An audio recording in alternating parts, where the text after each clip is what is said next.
Order, order. John Lamont to move the motion. Thank you, Sir Edward. I beg to move this House has considered e-petition 727309 relating to a general election, and it's truly a pleasure to serve with you in the chair, Sir Edward. Democracy is fundamental to any free and functioning country.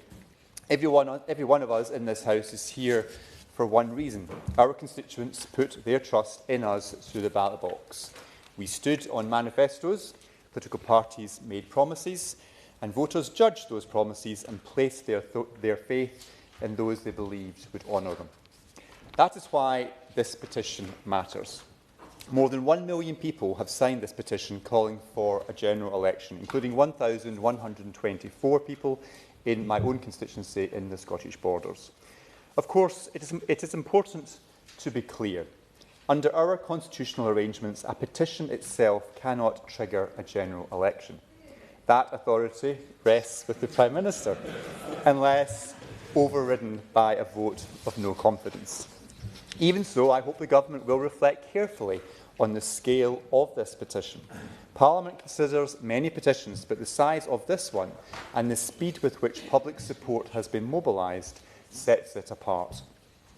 Each week, as I speak to constituents across the Scottish Borders, most fair-minded people accept that governments must adapt to world events and unexpected challenges, whether a pandemic or a war. What they will not accept is a party promising one thing before an election and then doing the complete opposite in power. Happily give way. I thank my honourable friend for giving away.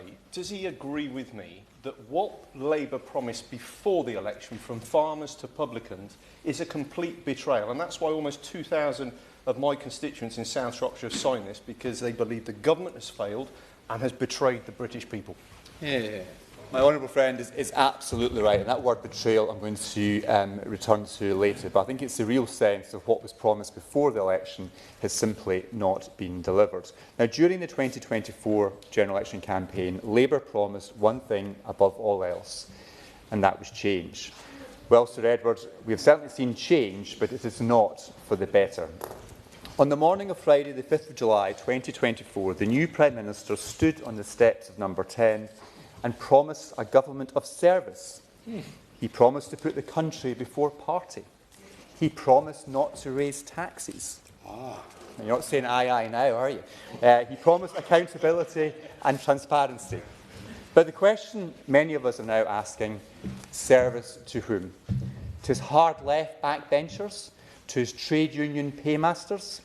This Labour government has now been in power for 18 months, and Britain is suffering as a result. We have a Prime Minister surrounded by advisers who appear to lack both clarity of purpose and a coherent plan for the country. Now, let us remind ourselves of some of the broken promises that has fuelled this public anger. Winter fuel payments were cut within weeks of Labour taking office, leaving pensioners feeling the cold last winter. Labour's manifesto promised not to increase national insurance, yet the jobs tax raised employer national insurance and, combined with the Unemployment Rights Act, has increased the cost of hiring a worker by around £1,000. In total, we have seen £64 billion in tax rises across the Chancellor's first two budgets. Now, let's hope for all of our sakes the Chancellor doesn't get a chance to deliver another budget. Now, before the election, the Prime Minister told the National Farmers Union that losing a farm is not like losing any other business. It can't come back. He was right. Yet his government then introduced the family farm tax, a policy that threatens the future of family farms across the country. While we welcome the partial U-turn announced just before Christmas, this tax should be scrapped entirely. I pay tribute to the farmers for their tireless campaigning over the last year, including many in my own constituency, like Peter Douglas from Hawick or Robert Neal from Jedburgh. Sir Edward, pubs and hospitality businesses are also facing a bleak future under this Labour government. Rising business rates, higher costs and the jobs tax are battering businesses that are vital to our economy. Pubs like the Allenton Inn in Berwickshire or the Black Bull in Lauder are at the heart of our local communities. Hospitality venues are closing, laying off staff and cutting hours as a direct consequence of this government's decisions.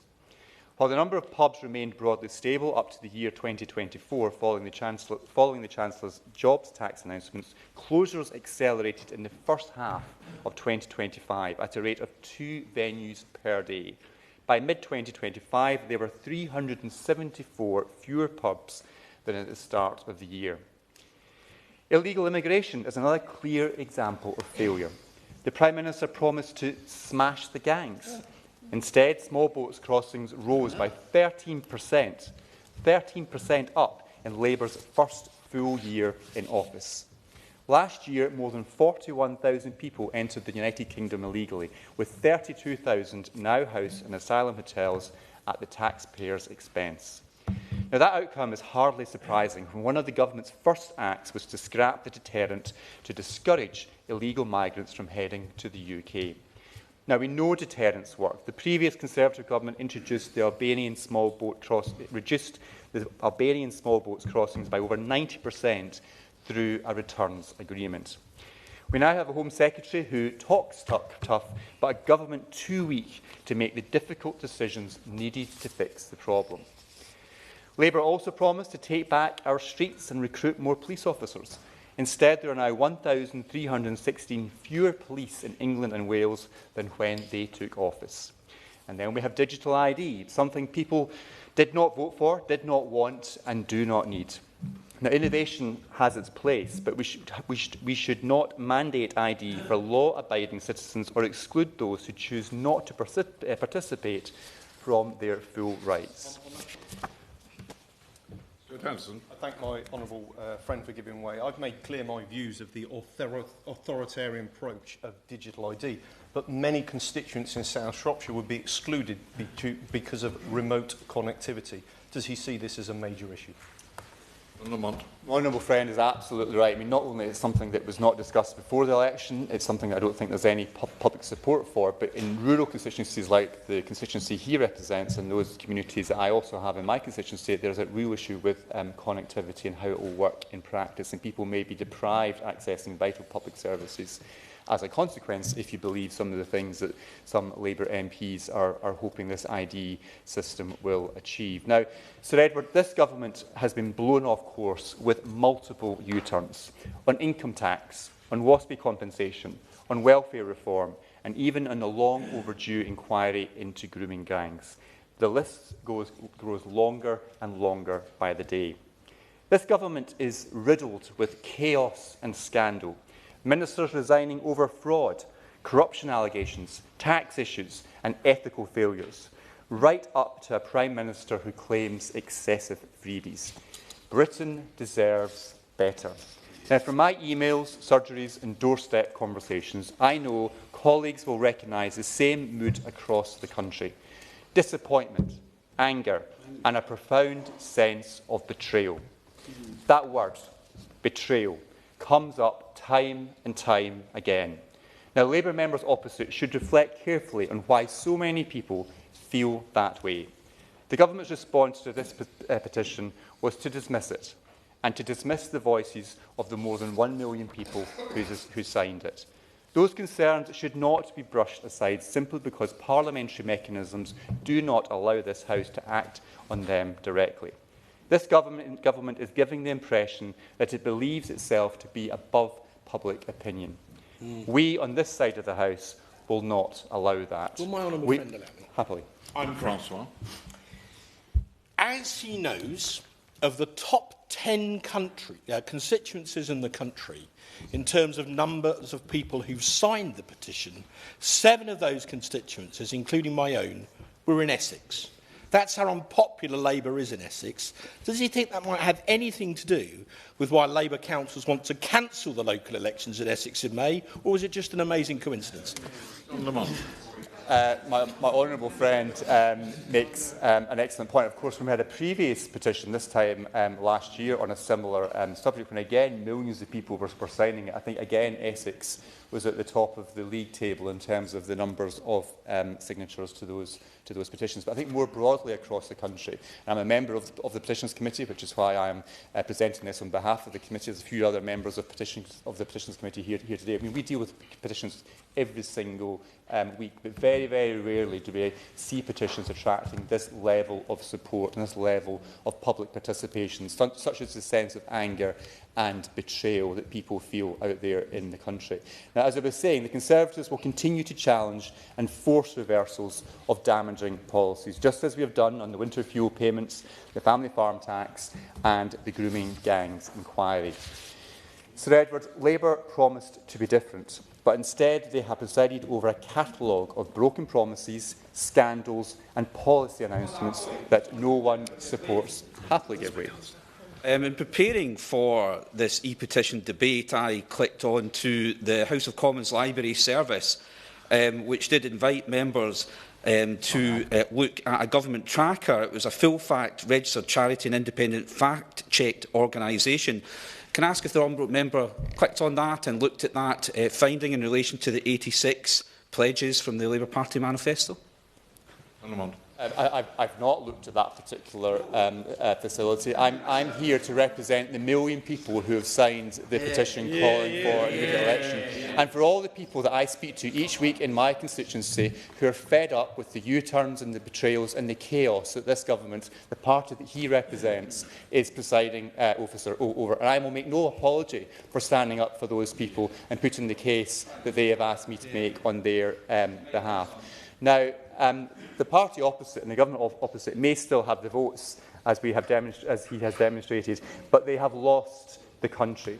Britain deserves far better than this Prime Minister and this failing Labour government. I'm sure the honourable member will also remember the Prime Minister saying that not a penny more on your council tax will be implemented by this Labour government. Yet constituents in the Worth Valley across Keighley and Ilkley have experienced a rise of 14.99% under Labour-run Bradford Council in the last 2 years. Does he feel that that meets what the Prime Minister's promise was? No. John makes an excellent point. I mean, one of my recollections from the last general election was the then Conservative leader Rishi Sunak taking part in the leaders' debate, saying, "Mark my words, if you think Labour is going to win this election, start saving now because they are going to put up your taxes." And guess what? He was absolutely right. Tax after tax after tax have gone up, despite the promises that the Labour leader, I'll happily take interventions from the members opposite, but all the promises Sir Keir Starmer, the Prime Minister, made not to put up taxes, and look at us now, £64 billion worth of tax rises, thanks to the Labour Chancellor just in the last 18 months. What an absolute embarrassment. No wonder people are fed up with politics. No wonder people don't want to take part in voting anymore. They feel utterly, utterly betrayed. And all of you lot are responsible. Thank you. You lot, not me. No, thank you very much. The question is that this House has considered e-petition 727-309 relating to a general election.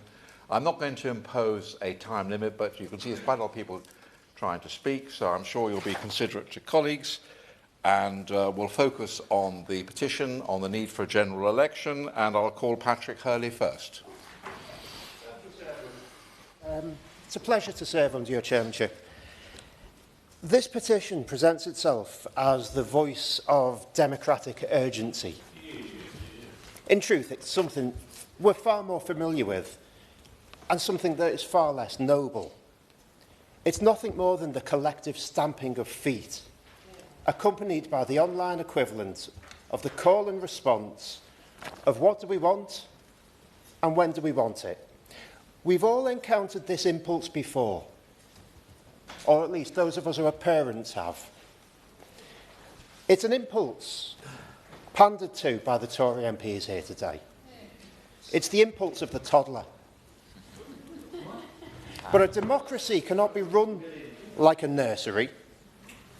And this great country of ours who they repeatedly let down over 14 years of decline, cannot be governed like one either. However loudly certain voices and certain views might be expressed, or however much those views are featured on GB News or shared late at night on Facebook after half a bottle of wine. Because here's the truth. You don't get something simply because you want it. Yeah. Is he seriously saying, because his attitude, I have to say, is unbelievably patronising, is he seriously saying that the over 1 million people across the UK who signed this petition are basically all children who don't know what they're doing? Because that's his implication, which is deeply insulting to 1 million plus people, including our constituents. Thanks for his intervention. So back in 1983, when he was leader of the opposition, Michael Foot, you might remember Michael Foot. No, he's never going to get to be leader of the opposition.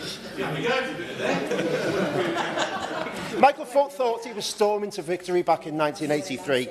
Look at this, he said to John Golding at the time. He said, I've got a rally here, there's 1,000 people cheering me on. But Michael, John replied, there's 120,000 outside, think you're crackers. You've got 1 million people sign a petition? How many people vote in a general election? Well more than 1 million people. This Parliament was elected in a general election, held under rules that were well known in advance. And those rules include a parliamentary term. They might not like it, but it's true. They do not include a rolling plebiscite triggered whenever a sufficiently large group of people become bored, frustrated, impatient, or whether they've had a video clip shared to them on the WhatsApp. Yeah? I wonder if the honourable member might acknowledge that in the history of petitions debates, that the two most highly subscribed to debates have been asking for a general election in this Parliament. Would he acknowledge the fact that even the fact that both of those petitions had over £1 million, people signing the petition, illustrates the huge frustration out there at this current government that they do want the government to change course? I'll acknowledge that 1 million people want the government to change course. The petitioners who have put their names to this petition, they say, well, the people want change. They are not the majority of the people in this country. There are tens and tens of millions of people in this country, and 1 million signed this petition. And here's the news. The people actually got change in 2024. 18 months ago, we got a government that explicitly said it wasn't just going to go and put sticking plasters on the gaping wounds of the previous 14 years. We got a government that explicitly said it would take a decade of national renewal was what we went to the people with 18 months ago, and that's what they were happy to promote and happy to vote for. Because we said it would take a decade to fix the country's problems and to fix the mess they left us in. And the people who want change now are those very same people who want to go back to the years of stagnation and decline under the Conservatives. The years of Eric Pickles and his austerity, George Osborne and his austerity, Michael Gove and his austerity too, and of course, the self-harming referendum, which has done this country no favours whatsoever. In every part... Go on. If he wants. He may recall that 17.3 million people voted in that referendum, peacefully and democratically, to leave the European Union, which is a lot more people than voted for Labour in the last general election. So if he's not prepared to respect the opinion of 1 million people who've signed this petition, and he's all about numbers today, would he respect the opinion of 17.3 million people who voted to leave the EU, or is that not a big enough number for him either? Those people voted in good faith, and they were lied to by people like him. I beg your pardon? Inadvertently. Inadvertently lied. No. I will withdraw. No, you must withdraw. I will withdraw. No. But does he respect the vote in 1975 for the exact same thing about staying in the European community as it was, because that vote got overturned 40 years later. Because in every parliament, at every moment, some people want change and other people don't. Some want more spending, some don't. Some want radical reform, others want stability. And the fact of merely wanting something to happen does not constitute a constitutional imperative. If it did, government would be paralysed. We'd lurch endlessly from one election to the next, just like we did at the end of the last decade, incapable of governing because the government is perpetually campaigning. That's not evidence of a democracy that works. That's evidence of a democracy that's failing, just like it failed in 2017, just like it failed in 2019, and just like it failed when the party opposite were partying while members of the royal family were dying. An election is not a comfort blanket to be demanded whenever politics becomes difficult or whenever the previous government's chickens come home to roost. There's a tendency in debates like this, though, to treat an election as though it's some sort of harmless release valve. It's not. A general election is disruptive, expensive, and all-consuming. It stalls legislation, it freezes decision-making, and it turns Parliament in on itself. Now, that might be necessary. Indeed, it is necessary at the right moment. But it's not something to be done after 18 months simply because you've run out of patience. Will it give way? Of course. I'm genuinely quite baffled that there are so many members from the party opposite here, including Reform, given that they've missed important debates in this House on things like employment rights, and also, to be fair to the Conservatives, they went to debates on things like VE Day and VJ Day. There were no Reform MPs there for those debates. What does he make of that?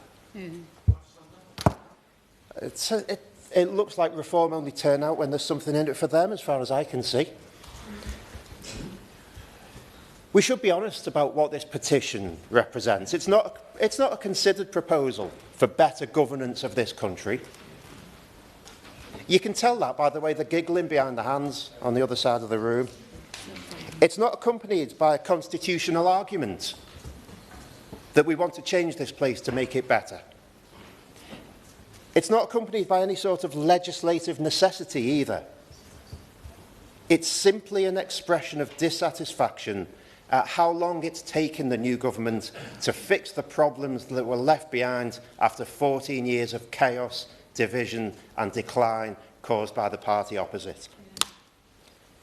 Years of economic stagnation, a referendum of such consequential proportions that the country hasn't grown its economy barely since 2016.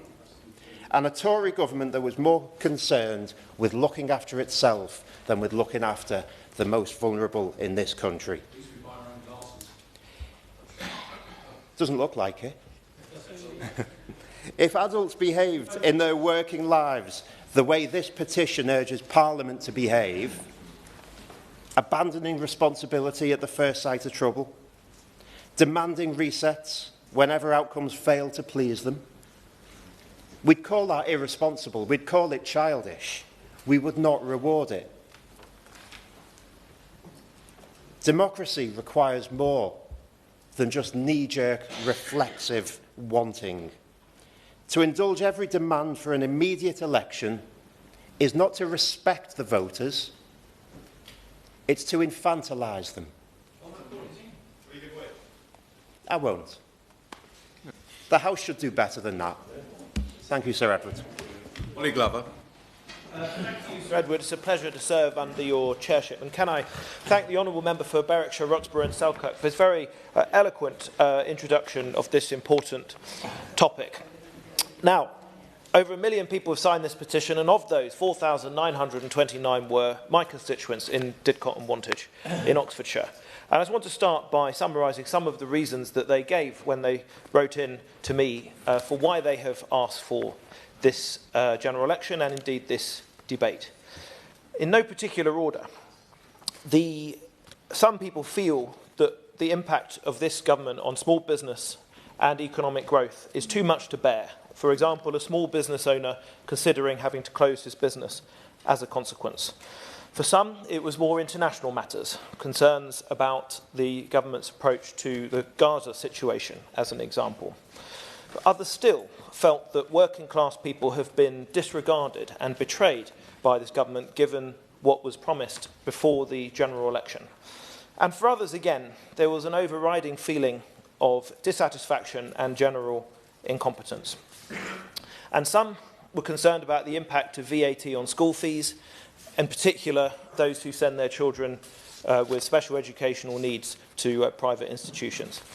But, Sir Edward, although I am no fan of the government and I agree with some of those criticisms, I'm afraid I must politely disagree with my constituents, and I don't think we should have a general election. And the reasons for that are, well, three of them really. I mean, first of all, there is no straightforward criteria for assessing when it is a time for a government to end early, because under our current first-past-the-post system, almost never does a government earn more than 50% of support in the first place. So we could end up with an endless revolving door of elections and brand new government chaos. And I think the period of the late 2000s, where we did see very frequent general elections, did not lead to a general increase in satisfaction with the political system or a feeling that economic or general outcomes for the country improved. And to be fair, governments do deserve time to learn the ropes and get things right, albeit I would say this government has not necessarily used their time so far very well. But I think we must really hear and understand the underlying reasons that have led to this petition and this call for a general election. And there are lots of things that we need to change about our politics. We need to make our politics relevant and responsive again. And I'm afraid, notwithstanding the very good opening remarks by the Honourable Member for Berwickshire, Roxburgh and Selkirk, the exchange that we heard in the previous speech is perhaps shows what is wrong with our politics at the moment and why it puts people off. Relitigating the arguments of 10 or 15 years ago and a lot of he said, she said or they said between the two major parties that between them have been running our country overwhelmingly for, 100 years or more. So instead, I offer some better ways to address the discontent and to boost engagement with politics. At the risk of sounding naive and full of optimism for the future, which my colleagues on my benches will know that I never do that, as I've yet to understand the philosophical or intellectual basis of optimism. But putting that to one side, I think what we really need in our politics is more listening to each other, more sharing of political ideas, not just as parties, but also as 650 people who all have different backgrounds and bring those backgrounds and life experiences to this place. And we need to do that to get better representation of our constituents, because none of us individually can hope to represent directly, have the lived experience of all of our tens of thousands of constituents. It's impossible. So we can only do it by learning from them and listening and reflecting on what we learn from them. I'm happy to give way to the honourable gentleman. So I do thank him for his constructive comments about the need to change the political culture inside this place. But I think there is a need to change it right across the country in our councils and also in our devolved governments. Does he agree that working to roll out PR right across all our electoral systems would actually change the culture both in the country and in this place? Well, I thank the honourable gentleman for his intervention, and I'm going to have to launch a cyber security inquiry. So he's clearly hacked my notes, and I entirely agree with the honourable gentleman, and I do pay tribute to him because I know that he is a consistent and passionate advocate for proportional representation, as am I, and that is something on which we can agree. And actually, some of the reasons given for people signing the petition was that they would like to see proportional representation, because they feel that the current government does not represent the views of the country. Now, of course, many people meant that critically, but it's also a simple numerical fact that a voting system which gives someone, a party that won 33.7% of the vote on the lowest turnout in 24 years, of course, it'd be unrealistic to even hope that that government could represent the views of the country, because it is so far below representing 50% at least of what people think. So yes, in the absent us changing the culture of this place so that we have more listening and sharing of ideas, I do agree with the honourable gentleman that we need proportional representation in order to create a structure for enabling that. Proportional representation, and we could have a long debate about what forms it could take, but I think that people would find that even more dull than anything else. But proportional representation would enshrine the ideas of more than one party having to cooperate, compromise, listen, engage in order to form a more broad-based and more representative government. I also feel we need to get back to the idea of fixed-term parliaments. Now, it was perhaps a matter of regret or irony that the time when we did have fixed-term parliaments was a time of some of the greatest political turmoil that this country has had, but that does not mean that the idea is not sound. It is not right that a Prime Minister of whatever party affiliation should be able to treat the country like a political casino and choose on a whim when to have a general election. It does not help serious policy or thinking for the long term over that 4 or 5 years. And instead, a fixed-term parliament would give everybody clarity on how long a government is in, obviously absent some particularly drastic circumstances. It would be good for the economy, it would be good for the markets, it would be good for that government itself. It would certainly be good for civil servants and people who have to enact the instructions of that government. We also need reform to political finances in this country. Of course, thankfully, we are a long way from the tens or hundreds of millions of dollars in every special election in the United States. But it is still important that large financial interests are not able to have a disproportionate influence on this, on our politics, or at least not without proper transparency and declaration. So more is needed to strengthen the role of the Electoral Commission. We also need a media landscape that is fueled by facts and respectful discussion of views, rather than misinformation or a lot of the screaming that happens between people of different views on social media. That is something that is also important for creating a better politics. So, whilst I share a lot of the criticisms of the government that have led to my constituents signing this petition, instead of a general election now, I hope that the government, and I hope to hear from the Minister, will reflect on what else we can do to restore or build people's faith in politics and have a much more broad-based political system. Who knows? Maybe today, this afternoon, the Minister will have a Damascene conversion to proportional representation. I look forward to finding out. Thank you. I thank you for a cerebral speech, which will probably do you no good at all. Josh Newbury. Thank you, Mr. President. It's a pleasure to speak with you in the chair. I am very much an advocate for these e-petitions debates because they enable our constituents to set the agenda here in Westminster Hall. And I thank the Petitions Committee for their hard work, as always. E-petition debates are an excellent example of our democracy in action, and the importance of them should never be underestimated. Wherever possible, I've taken the chance to speak in each petition debate where Kenneth Chase has been a top signatory, to make sure that I'm present in discussions that my constituents so clearly want me to be a part of. That's included animal slaughter, it's included immigration, paternity pay, all topics more than deserving of time in this House. But the reality of what we're here to debate this afternoon is that calling for a general election in this way is simply not how our democracy works. The people who sign this petition, who feel that they are not happy with the government or feel that things haven't changed in the way they hoped or perhaps as quickly as they expected, have every right to voice those frustrations. As an MP who lives in their constituency, who has weekly surgeries, who goes out knocking on doors, I'm not naive to the reasons why this petition has gathered more than 1 million signatures, and I hear week in, week out about the difficulties and challenges that my constituents face. One of the criticisms, though, that's levelled at politicians is that we are incapable of thinking in the long term, that we're bound by 4 or 5 year terms, perhaps even less if this petition got its way. So there isn't enough time to focus on tackling the systemic issues that lead to the things that many of our constituents want us to address. We only need to look across the Atlantic to see what elections every 2 years does to political culture and the ability for leaders to get things done.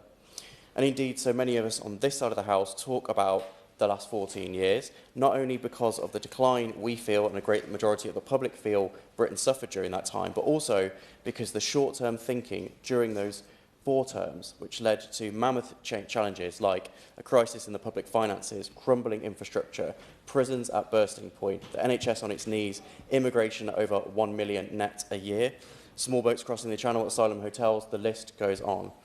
This government is doing the unusual thing in rejecting the sticking plaster politics of the short-term sugar rush and instead going about the difficult job of fixing the big issues that Britain faces, some of which have been decades in the making. Now we're preparing for... On that point, would the member... Yes, I have to give way. And I thank the honourable member for giving way. I wonder if he might also agree with me that the very idea of calling a general election would undermine the whole principle of representative democracy, particularly in communities like mine and his, communities that voted for long-term political change rather than a short-term set of solutions and political churn. Absolutely, I couldn't agree more with my honourable friend. I was really struck, particularly in the general election campaign, knocking on doors, listening to my constituents who, contrary to what you might think when you see opinion polls that particularly these days waver quite dramatically, really wanted us to knuckle down and focus in a 4 or 5 year term on tackling those long-term issues that we know are there in our country and in many cases still need to be tackled.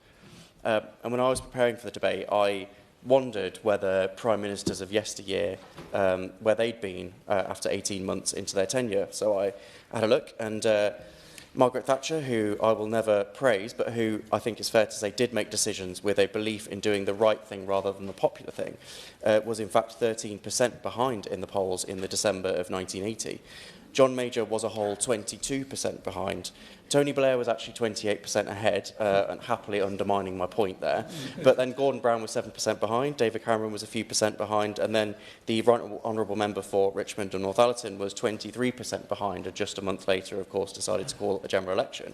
So yes, few governments enjoy widespread support 18 months into their time in office, but few have addressed an inheritance like the one this government was left just 18 months ago as rapidly. I don't know about other honourable members, but I quite enjoy a bit of positivity. Blue Monday is just around the corner, but if you listen to some of the contributions in this debate, you might be mistaken for thinking that it's today. But the reality is that after a year of Labour, our NHS received £29 billion of boost in funding. That translated into more than 5 million additional appointments, which, contrary to the talk of broken promises, was more than double what we promised in our manifesto. We secured a £400 million investment to boost clinical trials, improving NHS services and driving growth. And we brought 1,000 GPs into the workforce. I worked supporting general practice before I came into this place, and I know the difference that that is already making. And 1,000 practices are being modernised, including Chasmore Medical Practice, Rawnsley Surgery and Red Lion Surgery in my constituency. Of course, in the budget, the Chancellor also froze prescription charges, and we're opening 250 new neighbourhood health centres so that our constituents can get treated closer to home. But perhaps more than anything else, the NHS is a prime example of the cost of short-termism and the lack of investment in our public services that we saw under the previous government, and the progress that this government is making in short fashion. NHS satisfaction figures, much like opinion polls, reflect the fact that we have a long way to go, but we have made rapid progress towards rebuilding. In my part of the world and in many other coalfield communities, our retired mine workers who powered this country and did one of the most dangerous jobs anyone can do were ignored for 14 years. But within 18 months of this Labour government, members of both the Mine Workers Pension Scheme and the British Coal Staff Superannuation Scheme won the pension justice that they had fought so long for, with the transfer of £2.3 billion to members of the BCSSS and £1.5 million to the MPS. Another historic injustice so dismissively overlooked under the previous government has been righted under this government. And on transport, for the first time since the 1990s, we've frozen rail fares. This will help millions of our constituents save money. And last year, the government confirmed backing for the improved M54-M6 link road, which will directly benefit commuters in Cannock Chase. And then, of course, the Bus Services Act will give transport authorities the ability to seize the opportunities of franchising and council-owned bus companies. On education, a quarter of children in my constituency are on free school meals. That is significantly above the national average. So I'm proud that we are rolling out free breakfast clubs across the country, making sure children go to school nourished and ready to learn. The government also announced funding for 300 new nurseries, including Heathay's Primary Academy in my constituency, which opened the doors of its new nursery back in September. Recently, we've scrapped the two-child benefit cap, and although the party opposite might disagree with lifting thousands of children in my towns and villages and 550,000 children across the country out of poverty, I think it's solving another stain on our country and an investment in the future, in the long-term success of our country. We've announced Homes for Heroes, which will ensure our veterans, as well as domestic abuse survivors and care leavers, can get a roof over their head, something that we've acted quickly on when nothing of the sort was done under the previous government in 14 years, let alone 18 months. Honourable members will be pleased to learn that I don't plan to list all of this government's achievements. It's time's far too short for that. I'm sure many of my colleagues will be able to expand. But looking into this year, by March we'll have more police on our streets. By April, more health hubs and an average of £150 off energy bills, with much more to come. Positive change takes time. We know this from many decades of history in this House and in town halls up and down this country. And I'd like to, before I close, state my position that Labour was elected with a resounding victory and a large majority, with a mandate to make decisions that turn this country around. Anybody looking at our manifesto can see a vision of what Britain will look like by the time we get to the next general election. And as always, that is how our political system works. That is how British governments have always been judged. You get 4 or 5 years and then the public have their say. And that's true, of course, of our activities as individual MPs, the only people that can speak up for the communities that we represent in this place. I'm proud in my first 18 months to have spoken more than 110 times on a huge range of topics, more than 7 times what my predecessor managed in her final 18 months representing the people of Cannock Chase. And I've held surgeries in villages that have never had an MP offer face-to-face appointments, and I very much hope, Sir Edward, to be able to continue that for many years to come. Thank you.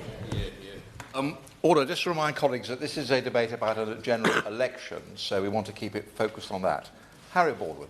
Thank you very much, Sir Edward, for allowing me to speak on behalf of the 1,892 people in West Worcestershire who have signed this petition. And can I also thank my honourable friend, the member for Berwickshire, for really expounding exactly why this is an important debate. And it's one where I think this is in my 5th Parliament now. I don't recall the Petitions Committee having to call as many debates on calling another general election in any other Parliament. This follows last January's debate where 3 million people had signed the petition. And so I asked myself, why are we seeing this kind of appetite amongst our constituents to litigate the general election of 2024 so soon after it happened? I give way.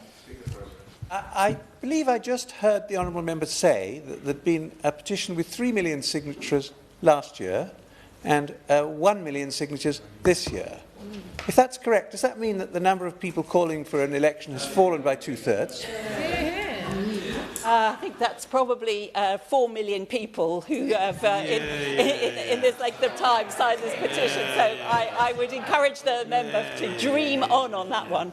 But I asked myself, why have we seen this kind of robust signing of these petitions over these 2 years? And I think it boils down to the fundamental principle of our democracy, which is based around people's manifestos, and how we do need to rely on political parties setting out a direction of travel in their manifesto and then trying to deliver that manifesto. So I think the problem that has led to all these signatures is really to do with the way in which we were not told about the plans for change that the government had in their manifesto.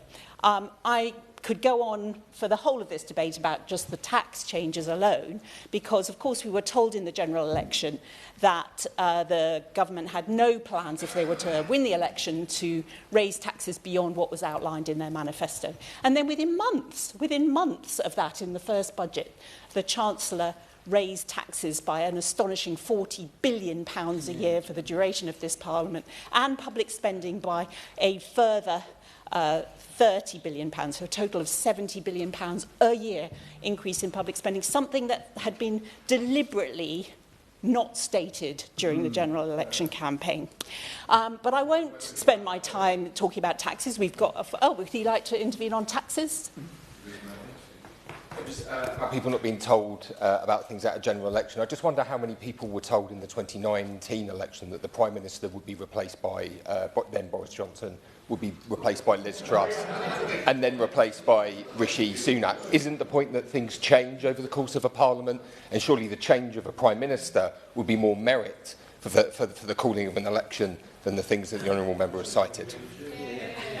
I think he needs to be careful what he says on that front, frankly. But to do with taxes specifically, I don't think he can point to a single time in history where within 3 months there has been such a dramatic change from what was promised to the public in a general election campaign and what actually happened in the budget.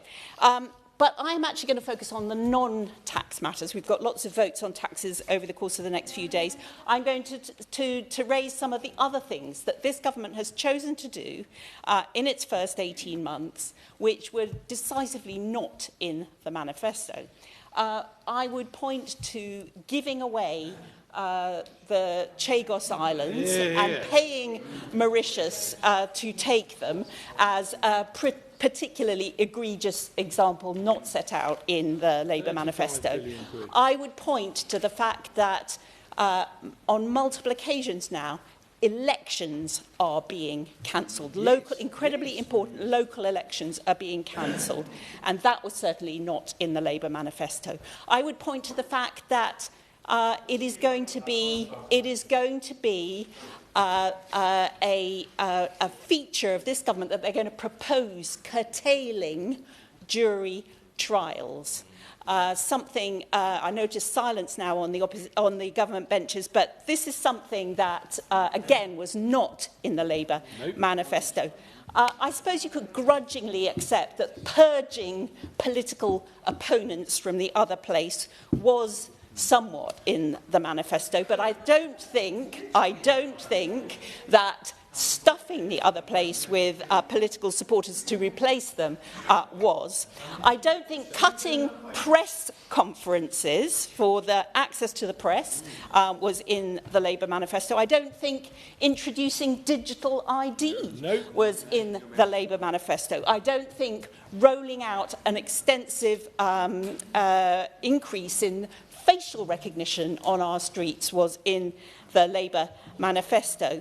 So I think that those are all things that, if they were happening in another country, you might think was the route to totalitarianism. I think this is the kind of thing that the public are very concerned about. So it's not just the huge increase in taxes, it's also the reduction in the kind of freedoms that we have taken for granted in this country for so many years that is causing so many of my constituents to call for another general election.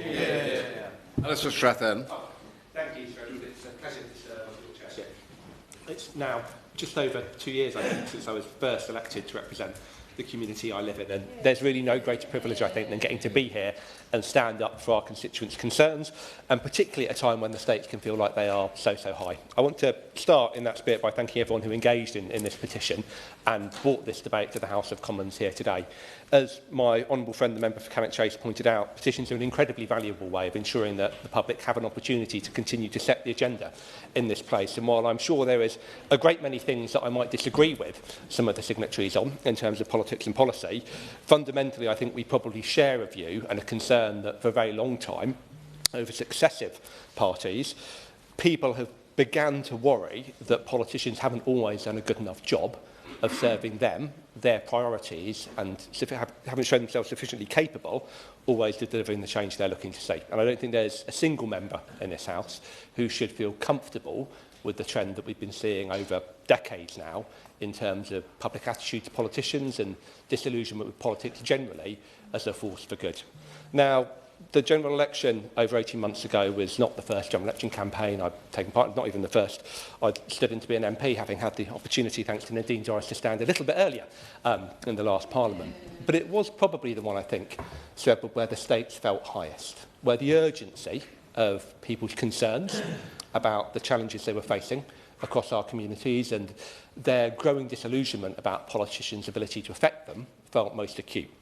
Whether it was speaking to constituents whose health had been able to deteriorate far too poorly because of a long wait to see the NHS, whether it's speaking to families who are fighting to access affordable childcare or the right support for their child at school under a broken settlement, both at early years and at education, or whether it was speaking to people whose lives have been narrowed far too much by cost of living pressures, growing interest rate pressures that were not down to any failings of their own part, wasn't down to lack of hard work on their part, but was down to successive failures on the last government to drive down the cost of things that really impacted their life. And it got to the point where we were even on the very basics, whether it was secure borders, the ability to keep the roads in a fit state. People in my constituency were losing faith with the ability of politics to deliver on the things that actually touch their lives. And again, none of us should be comfortable with that, and as a party that's now in government, we must feel that responsibility of putting that right, particularly acutely. And so it's right that at moments like this, both the public and opposition parties represented here today have a chance to hold us to account for how we have dealt with the very many challenges we inherited.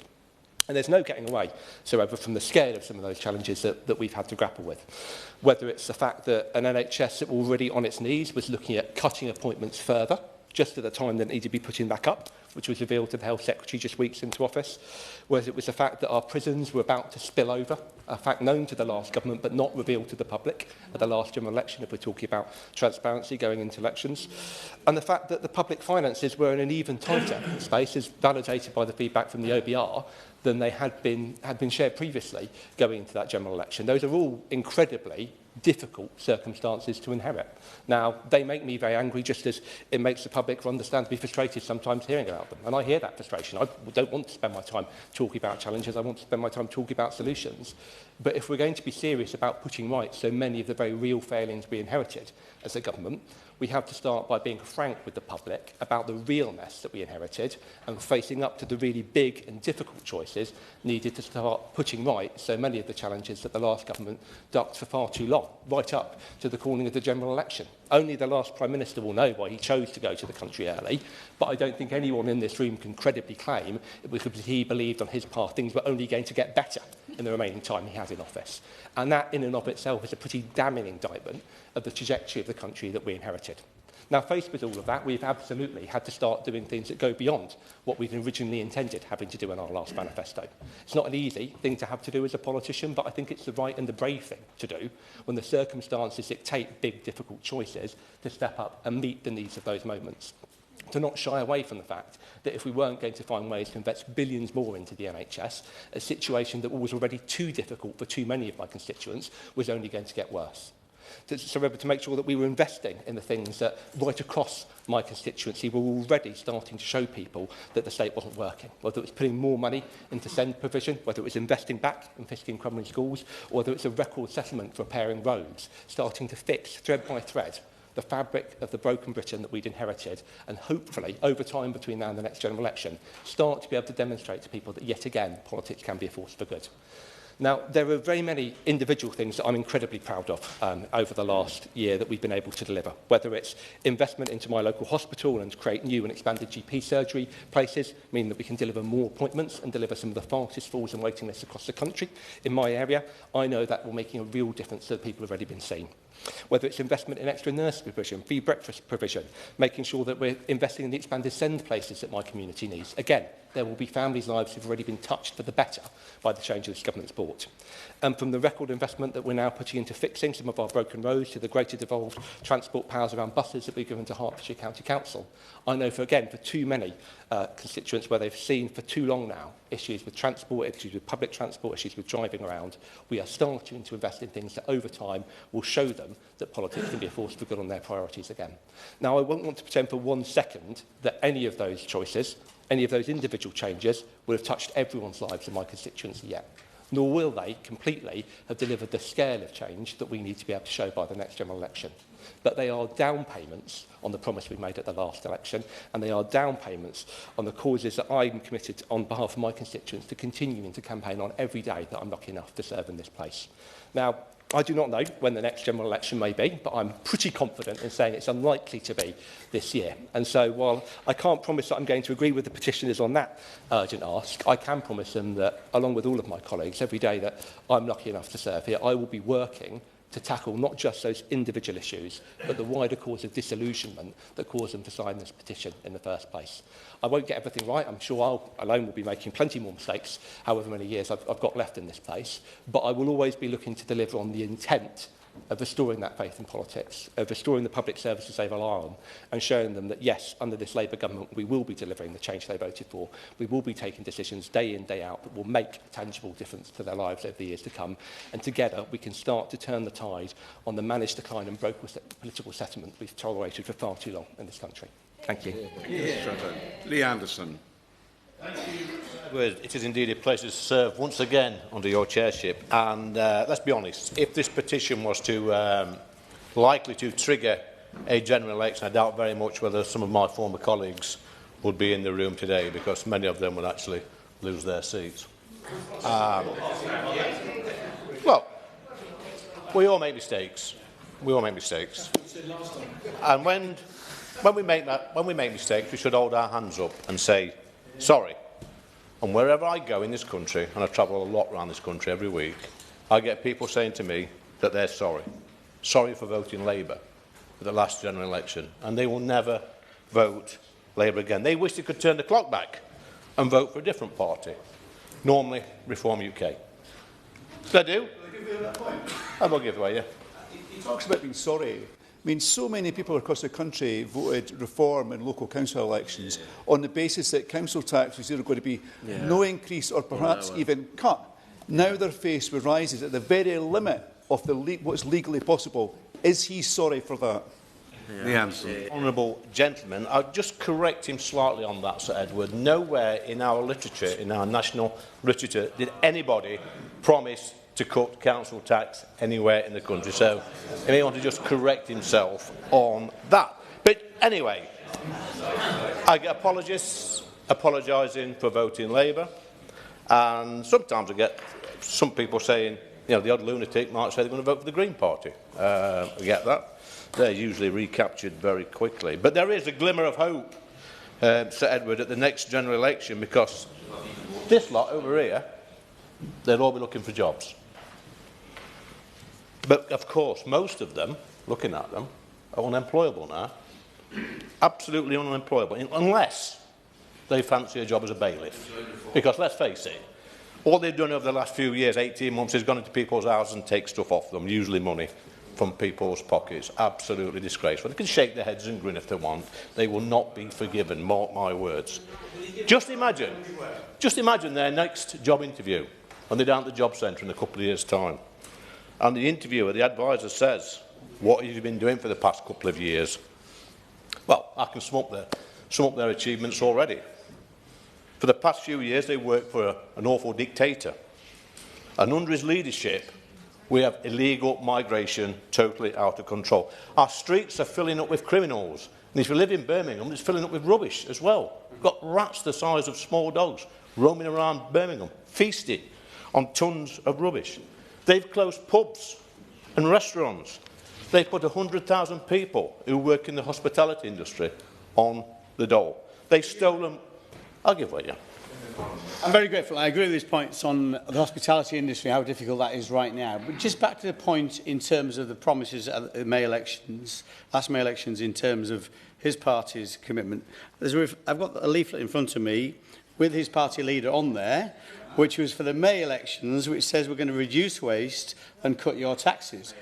I would be the first person to admit governing is more difficult than it looks from the outside. But does he agree that set unreasonable expectations among the electorate for those May elections last year? I thank the honourable member for his intervention. Nowhere on the leaflet did it say he's going to cut council taxes, so maybe he should read the leaflet again, and maybe, yes. This government, Sir Edward, have stolen money off the workers by not increasing the income tax threshold, something they promised they would do. And they've given this money to the shirkers. And by the shirkers, I mean these are able-bodied people. They're bone idle, basically. They not go to work. They refuse to go to work. In fact, they stay at home all day and sponge off the state. And they're shaking their heads. In fact, the only work some of these shirkers do is probably go out once every 5 years and deliver leaflets for this lot. It's great work if you can get it. Our farmers have been attacked. Our pensioners have been robbed. and we've been locking people up for social media posts. And let's not forget puberty blockers. These are medical trials on children. And everyone over there who supports this should hang their heads in shame. They're ending the automatic right to trial by jury. Shameful. They allow Islamist thugs to dictate police policy on the streets of Birmingham. They've turned a blind eye to Islamists threatening to kill Jews on the streets of London. And they voted against having a national inquiry into the mass rape of young girls in Labour-controlled areas. Absolutely shameful. Each one of you should be absolutely ashamed of yourself. If he's genuinely concerned about the rights of the children of this country, is he going to support cracking down hard on Elon Musk and X? I thank the honourable gentleman for his intervention. Yeah, I thank the honourable gentleman for his intervention. I think X has got to clean its act up. It's as simple. I think we all agree with that. But it's interesting, Sir Edward. All these Labour MPs are complaining about X, but they're all on X every day making silly comments. You couldn't make it up. They've got any sort of scruples or backbone. You'd all come off X, but I suspect not one of them will. They'll carry on. Let's not forget. Yeah. How much money did you make from X last year? I'm not quite sure. I make about £400 a month from being on X. Not exactly the gotcha sort of question or answer you expected from the honourable. Yeah, I make no bones about it. I make money from X, and also the money I make, I pay about 45% tax on it. So it goes to the Treasury. Let's not forget another flagship scheme of the party opposite, which is building brand new social housing for illegal migrants that come over the channel. Meanwhile, we've got 1 million Brits stuck on the council house waiting list. But anybody who calls this out, who disagrees with that lot over there, Sir Edward, they're labelled as far-right racists. Now, it would be fair to say that every family in this country has been affected by this Labour government, but not in a good way. And we've all had enough on it. We're fed up to the back teeth of them. Let's discuss the Cabinet. Start with the Prime Minister. His first instinct is to prioritise foreign judges over British people. We've got an Attorney General who agrees that with the ECHR when they block foreign rapists and murderers from being deported. We've got a Chancellor who doesn't understand the first thing about economic growth. We've got an Energy Secretary who's killing our manufacturing sector with his net zero madness. We've got an Education Secretary who says nothing about the radicalisation by left-wing teachers on our children. We've got a Justice Secretary who once said that Brexiteers were worse than Nazis. Mind you, that's not the daftest thing. He said, just go on YouTube and have a look at his contributions on Mastermind. Hilarious. We have the Foreign Secretary who's giving away British sovereign territory and making us pay billions of pounds for the privilege. And we've got a Health Secretary who is ploughing ahead with giving children life-destroying hormone blockers. But worst of all, as a result of this government, we have got radical Islamists, former Labour voters and some politicians waiting in the wings, ready to stand for Parliament at the next election in once-safe Labour seats. And most of you in this room are going to go. You'll be on the dole. Thank you, Sir Edward. Right. For a calming speech, Peter Prinsley. Thank you, Sir Edward. It's a pleasure to serve under your chairship. You know, it's lovely to see so many honourable members opposite. It's unusual in a Westminster Hall debate, as I recall. Now I'm a new politician, but I do like elections. I like them very much, especially if I can talk about the health service. I like talking about the hospitals, about the plans we have for our hospitals, about getting the waiting lists down. I like talking about the plans we've got for neighbourhood health centres and the plans we've got for revolutionising the IT. And I also talk up for research. But I don't think now is the right time for a general election.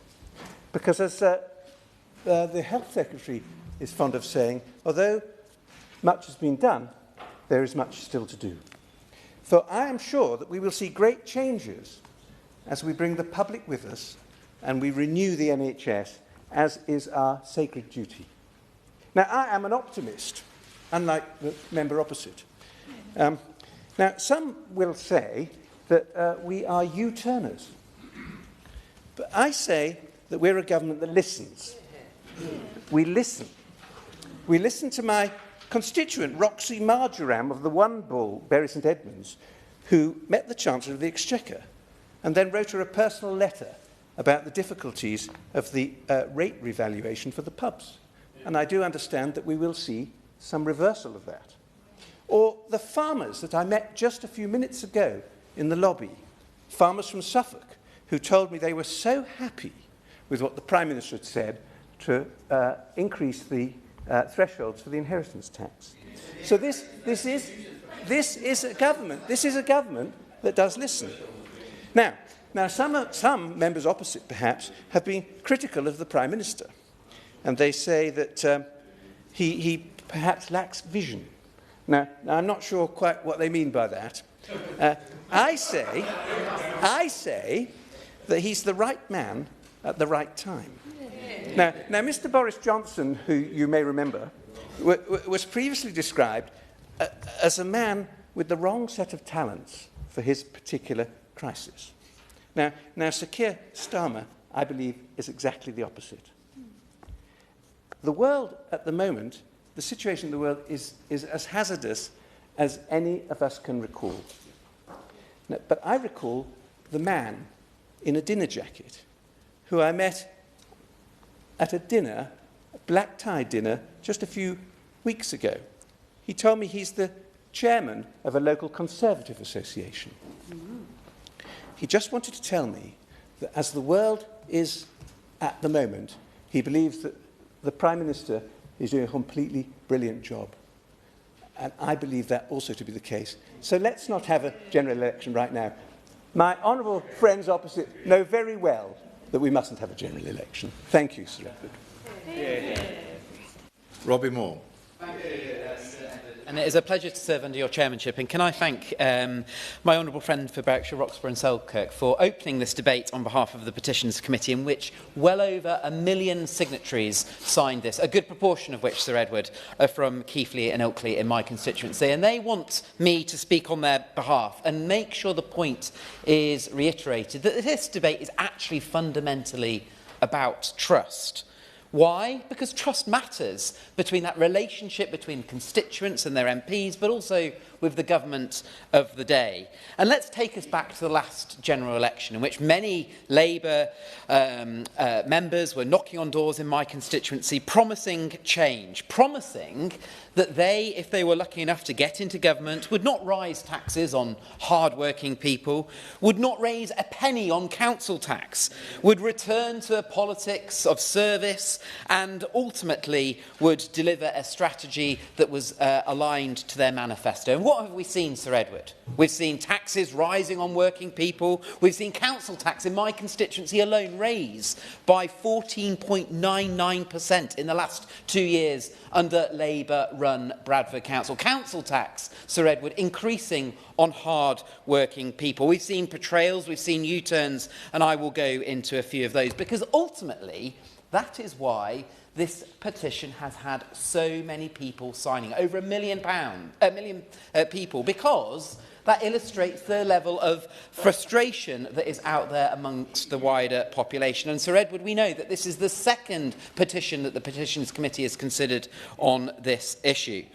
So let's start with those portrayals. We've seen our farmers, our many family businesses impacted by choices that this Labour government had made, choices of which were not raised or indicated that there would be any change before the general election. Inheritance tax challenges on our agricultural property relief and business property relief. And it had taken 14 months, Sir Edward, of huge amounts of anxiety, huge amounts of frustration amongst our farming community and our family businesses that are now going to be exposed to an IHT liability of 20% over and above a rise threshold of 2.5 million, a rise that only took place at the 11th hour, 3 days before Christmas, after 14 months of many of those farmers, many of those family businesses raising their concerns. And what did we see, Sir Edward?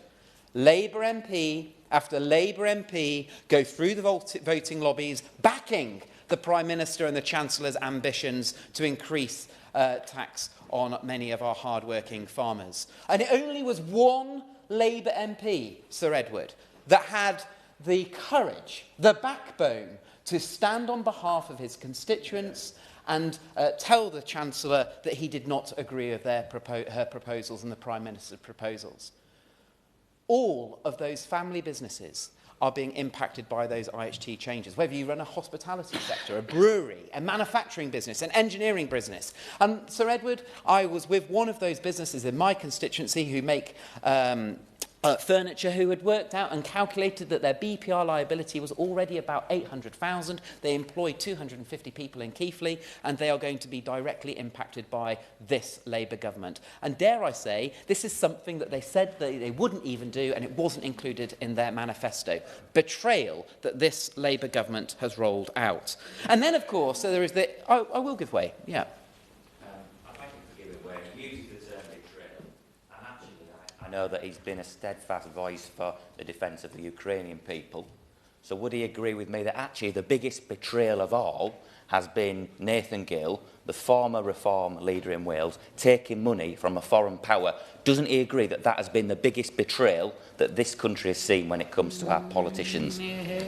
Well, I have to confess, Sir Edward, I am not aligned with the detail on that case. But what I do understand is that the honourable member who represents a York Outer, a very rural constituency, and I believe sits on one of the key APPG groups for food security, was one of those Labour MPs that voted against the changes that we on this side of the House were advocating for changing to inheritance tax. I'm sure that his farmers and many of his family businesses in his constituency will feel a huge amount of frustration that he wasn't one of those MPs that stood on the side of our hard-working businesses, our hard-working farmers. And then there's our pub industry, Sir Edward, that are now facing a huge level of business rate rises, employers' national insurance that is rising, all hitting many of those hard-working businesses within the hospitality sector and our pub industry. No wonder it is very difficult for a Labour MP to gain a pint at the moment in those pubs that they have quite rightly been asked not to return to. And of course, employers' national insurance is hitting all businesses. That, of course, is why I've had many a conversation with our hard-working teachers, our hard-working head teachers, that are saying to me on a regular basis they are now having to make the tough choices about making teaching assistants redundant. Why? Because of the rise in employers' national insurance. And the central grant that comes out from central government that covers that rise only covers about 70% of the increase in the cost. So therefore, the additional 30% is having to be covered by that existing school budget. And then there's this narrative around free school meals and breakfast clubs. But who's paying for that, Sir Edward? The schools themselves out of their existing school budget. So if Labour MPs want to roll out this narrative that all of this benefit is going to be received by many of our constituents, of benefits, of course, that we want to see happen, they must get to grips with the facts of the case. That is those hard-working schools, those hard-working hospices that now can't provide that end-of-life care, or the schools that want to roll out that education because they are now having to make the tough choices around paying increased levels of employers' national insurance. Again, a betrayal, Sir Edward, that was not rolled out, that was going to be rolled out as part of the manifesto. And I will give way. Does the member agree with me that... Thank you. Would the member agree with me that children deserve to be fed? Would the member agree with me that raising national insurance contributions to pay into public services, to free up the resource, to introduce breakfast clubs, to feed young children, many of whom are in poverty due to Tory policies, do you not agree that children agree to be fed? Well, obviously, I agree that children need to be fed, but what I would gently say to the honourable member is be honest with the public. The Prime Minister promised before the general election that hard-working people would not be taxed. And then what's rolled out? Rise in employers' national insurance. It's very much those organisations that provide public service, our councils, our hospices, our hospitals, our GP practices, our schools, that are all being impacted impacted by the rise in employers' national insurance, and their budgets have not increased at the rate in which those taxes have increased. Therefore, the level of service that they are able to roll out is diminished as a result of this Labour government. So, Sir Edward, speaking to many of my constituents on the doorstep, what angers them the most and why they have signed this petition is they have been dubbed by this government through promises that did not come through and, dare I say, a strategy that has been rolling out of things that were not within the manifesto. And then it follows on with the U-turns. Crikey, what have we seen this year alone? Inheritance tax changes on our farmers being rolled out on our small businesses. Yes, the relief has increased, but it nowhere goes near far enough. We on this side of the House believe that the family farm tax and the family business tax should be axed, not just tweaking around with the threshold. And then, of course, Sir Edward, there's the statutory inquiry into grooming gangs. Now, let's rewind back. A year ago, the Home Secretary, or the then Home Secretary, stood at the dispatch box and said that we were going to be having 5 local inquiries into grooming gangs. And yet, every Labour MP voted against having a national inquiry into grooming gangs. And it was only as a result of a continued campaign on this side of the House and by many of those victims and survivors that rolled out a continued narrative that we must have a national inquiry. And a year later, the government was brought to the House, dragged to the House to say that we'd be having a national inquiry. And I will give way to the Honourable Member. Honourable Member for giving way is most generous with his time. Could he please explain to the Chamber why he thinks that the Labour MPs opposite were so against voting for a national inquiry? Well, we've not only seen it, Sir Edward, at a national level, but we have seen the very same strategy roll out across Labour-run Bradford Council, where a motion by the Conservative group was put before the Council, urging the Council to vote for having a national inquiry. And what did the Labour councillors on Labour-run Bradford Council do? Voted against that motion. And this just gets to the nub of the issue, because this shouldn't be about politics. This should be about the difference between right and wrong. And that is why, again, I feel there has been so many people sign this petition, because yet again this Labour government has been dragged to the dispatch box, Home Secretary after Home Secretary, to carry out a further U-turn. And I will give way to the Honourable Member. I do thank you for giving way, Sir Edward. It's great to hear what's happening in Conservative council groups across the country in terms of the rate guy inquiry. What did his government do over the last 14 years? Didn't implement the recommendations. Well, on the grooming issue, the Grooming Gangs Task Force was rolled out, but I, as an individual, have been very clear in the ICSA recommendations, which was set out under the Home Secretary at the time, Theresa May, provided a huge number of recommendations. Recommendations that I have always advocated need to be put into full. But let's look at the timing on this, because when those 14 recommendations came out in 2022, if you look since the last general election took place, none of those recommendations have been rolled out in full under this Labour government. So I ask the honourable gentleman, why is it that now the same amount of time has taken place since the last ICSA report was carried out, a very detailed report by Professor Alexis Jay, and this Labour government has not implemented in full all, or indeed one, of those ICSA recommendations, and the same amount of time has now gone past since the last Conservative government. And that is actually shameful on this part. And then there's been further U-turns. The winter fuel allowance has changed. Our pensioners have been hugely negatively impacted by this Labour government. And then we go on to the 2-child cap benefit change, income tax. And this is a really, really important point, because those on the other side of the House, these Labour MPs will say those with the broadest shoulders need to bear the brunt of choices like the Chagos deals, what is it, £47 million, or the rollout of digital ID, £1.8 million. But who is it that is paying this bill, Sir Edward? Those basic rate income tax payers are now going to see their income tax levels go up by £220 this year. Those are not those individuals that have the broadest shoulders, but it's those hard-working people, Sir Edward, across Keighley, Ilkley, Silsden, the Worth Valley, that will be paying as a result of the disastrous decisions that this government has made in the last 18 months. And I will give way to the honourable member.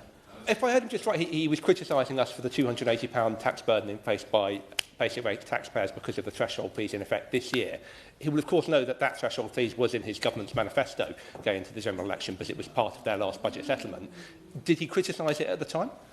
Sir Edward, I do not agree at all with the basic rate income taxpayer having to pay an additional £220 this year. I do not think that the vast majority of the country, or indeed many of my constituents, voted for tax raising to take place of £64 billion over the last 2 budgets to fund things that were not even in the Labour Party's manifesto, like digital ID, like the Chagos deals, like raising employers' national insurance, which I've already indicated has had a huge impact on many of my constituents. So to sum up, Sir Edward, the reality is, in areas like Braithwaite, Brackenbank, Oxenhope, Haworth, Stanbury, Oakworth, in my constituency, indeed right across the country, people were promised one thing and quite clearly got another. They've seen chaos, they've seen U-turns, and most of all, the effect of Labour's policies are hitting those most hard-working people across my constituency. So the message is, Sir Edward, to the government is this: get a grip and start delivering for those hard-working people, because be in no doubt, the public will not forgive and they will not forget. Order. I just remind colleagues that the focus of this debate is not a general critique of the government or indeed a general defence of the government. The focus of this debate is on whether or not there should be a general election, and I call Amanda Martin. Thank you, Sir Edward. It's a pleasure to serve under your chairship. I want to thank the Petitions Committee for this debate and those who engaged and signed it. I, like my honourable friend from Cannock Chase, always look at the petitions that come into this place, as it's a way for the public to raise their voice and set an agenda for this place. And like him, I can also understand why people did sign, and I'll address that today, because like my honourable friend from Hitchin, I too am concerned about the rise of public mistrust and not trusting in our politics and politicians, be that local, national, or the concerns of the ability to feel that politicians can make positive change. Let me be clear, though, another general election is not the answer today. People want long-term development and delivery and not political games. And when I think about, we've now been in for 18 months into this Parliament and we inherited a mess, and I like to think about it in a pictorial way of a really desolated, broken kitchen.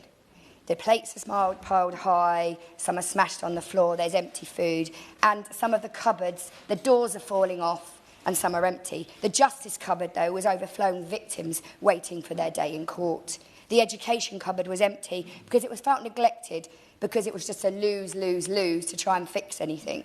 The growth cupboard was abandoned. The NHS cupboard, well, that's just fallen apart and is laying on the floor. The defence cupboard, the bottle is open and the liquid is spinning down and down onto the floor as people and contracts were left. We inherited a mess. And worst of all, the child poverty cupboard was empty, as were many kids' stomachs. We have been in for 18 months and we inherited a mess. 14 years of Conservative failure have hollowed out our public services. The Conservative Lib Dem coalition lit that fuse, and the years after did the damage. Cities like Portsmouth paid the price. Communities, families and individuals absorbed the shock, while those responsible simply walked away. Those involved do not get to pretend that this was not their doing. Those opposite should reflect on their role and not just brush it aside. Then there is Reform, a party of grievance, not government, propped up by failing Conservatives who keep joining, who could not win honestly, so they've changed their logo instead. They are not fighting for Portsmouth or Britain. They are fighting for relevance, and many of my constituents can see through this. Sir Edward, I am not a commentator. I represent and serve my city. Before I came into this House, I spent 24 years as a teacher in Portsmouth, one of the most trusted professions in the country. I worked with children, families and school staff every day, and I saw how bad decisions in Westminster landed in real lives. And it's indeed the reason I came into politics, because in my opinion, the previous government trashed primary education and gave up on our young people. That experience, as well as seeing my own friends and family suffer, shapes everything I do in this place. Progress must be practical, fair and deliverable, or it's meaningless. I represent Portsmouth. I live and have lived its challenges. Since being elected, I've spoken over 170 times in this place for my place. My team and I have closed more than 9,000 constituency cases. And in visiting schools, businesses, charities and community groups, week in and week out, from brownies to breweries to bubble tea to boxing clubs, this is what service looks like. And sometimes, Sir Edward, there are tough conversations and there are real difficulties. But because we focus on delivering change, it is happening. But positive change takes time. However, the two-child limit on universal credit is being removed and helping 2,460 local children. 60% of those, their families are working. Breakfast clubs are feeding children for free before schools. Youth hubs are opening. Children are being protected from online harms. School uniform costs are falling. Wages are rising. Renters' and workers' rights are improving as we scrap exploitative zero-hours contracts and Section 21 no-fault evictions. NHS waiting times are coming down, whilst GP capacity is expanding and dental access is being tackled. And for the first time ever, violence against women and girls is being addressed. And men's health. I'm grateful. The Honourable Lady is giving a list of her government's achievements in Portsmouth North. Youth unemployment is in her constituency. We should add that to the list as well. We'll add it to the list, and we need to make sure that those children and young people in need are not neglected by this government, and they won't be. Men's health is finally being taken seriously. There is money for potholes, parks and policing. And Pride in Place funding is reaching deprived and previously ignored communities, like where my mum and dad were born, in Paulsgrove and beyond. And many of these policies the opposition voted against. And if they'd been in government, we wouldn't have had them. Portsmouth is also a Royal Naval city, and I'm proud my son serves, and I'm proud this government is delivering the biggest armed forces pay rise in decades. Service families' homes are improving, families can keep pets now, and veterans are proper joined up support through Op Valour. There's delivery and not slogans for our armed forces. Brexit hurt Pompey businesses. That damage was real. We now need, and we are rebuilding, trade and trust. The India trade agreement alone will bring £300 million a year into the South East, and investment in defence and apprenticeships is helping to make life more stable for those young people who are out of employment. For many in our city, is a far cry away from the days when shipbuilding was snatched from the previous government and replaced with 3 useless Portsmouth ministers. Portsmouth is receiving £13.1 million for safer streets, cleaner streets, improving bus services, better cycling and vital flood defences for our island city, to name just a few. I'm also especially proud of my own tool theft campaign, which I led a movement of local tradespeople and national bodies. And despite recent noises from the opposition benches, before I was elected, politicians ignored this crime and, in fact, this sector. But tool theft destroys lives, and we know that the trade sector builds homes. We work with the sector, we change the law, and that is what happens when you listen and act in government.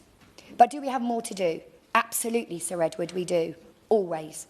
But in the last 18 months, I and we as a government have listened, learned and delivered. Change works when it's built with communities, not imposed on them. That is why calls for an immediate general election ring hollow. Accountability matters, and chaos does not. My constituents know life is hard, but they also know who is showing up and who is shouting from the sidelines. The country does not need more noise. It needs people who serve where they live, take responsibility and get on with the job. And I want to thank those residents of Portsmouth North who signed this petition and assure you that my door is open, always open. I understand the frustration, the anger, but I encourage them to come along to the coffee mornings, join me for one of my Pint with Your MPs, or attend one of my many public events. I'm here to listen and help and to deliver for Portsmouth North because it's never been delivered for in the last 2 decades. Today and tomorrow, as long as I am here in this place, it's important for me to do that. Everybody I love lives in my city. Petitions are a really important part of our democracy, and this debate will not build a single home, it will not fix a single struggling public service or help a single family in my city. My focus is delivery, not disruption. I serve Portsmouth and will keep doing this job. We have far more in common than what divides us. Matt Vickers. Thank you, Sir Edward. It is a pleasure to serve under your chairmanship. This Labour government came to office on the back of so many promises, and more than 1 million people have signed this petition because so many of those promises have been broken. Labour promised our farmers they'd protect British agriculture, but they slammed them with the family farm tax, threatening food prices, threatening food security and causing misery for families who farmed for generations. Labour said it wanted to help Britain's high streets and small businesses, but battered them with the jobs tax, hiking up business rates and slashing reliefs. Pensioners were promised security and support, but had their winter fuel allowance ripped from their hand, were forced to sit in the cold making the decision between heating and eating. Labour promised to cut energy bills by £300, yet the average family is now paying almost £200 more. Labour promised us more police and PCSOs on our streets. Instead, we've seen cuts to police numbers, prisoners released early, we're now looking at an end to jury trials, and police chiefs are telling us about a funding shortfall of £500 million. Labour promised to end the use of asylum hotels. But now we've seen the number in hotels actually rise, and the number arriving illegally in the country has gone up, not just by a bit, by 50%. And of those who've arrived legally, less of them are now being deported. The Prime Minister promised every council taxpayer in the land not a penny more on council tax. Yet council tax is on the up. In fact, taxes are on the up, left, right and centre, and have reached a record high. Under this government, those who work are paying more and more in tax. Those who don't are getting more and more in benefits. And then there's the one thing in particular that didn't feature at all in the manifesto that looks to be set and paused. I will. When it refers to people going on and work, getting more and more from the state, is he talking about our increase to the state pension?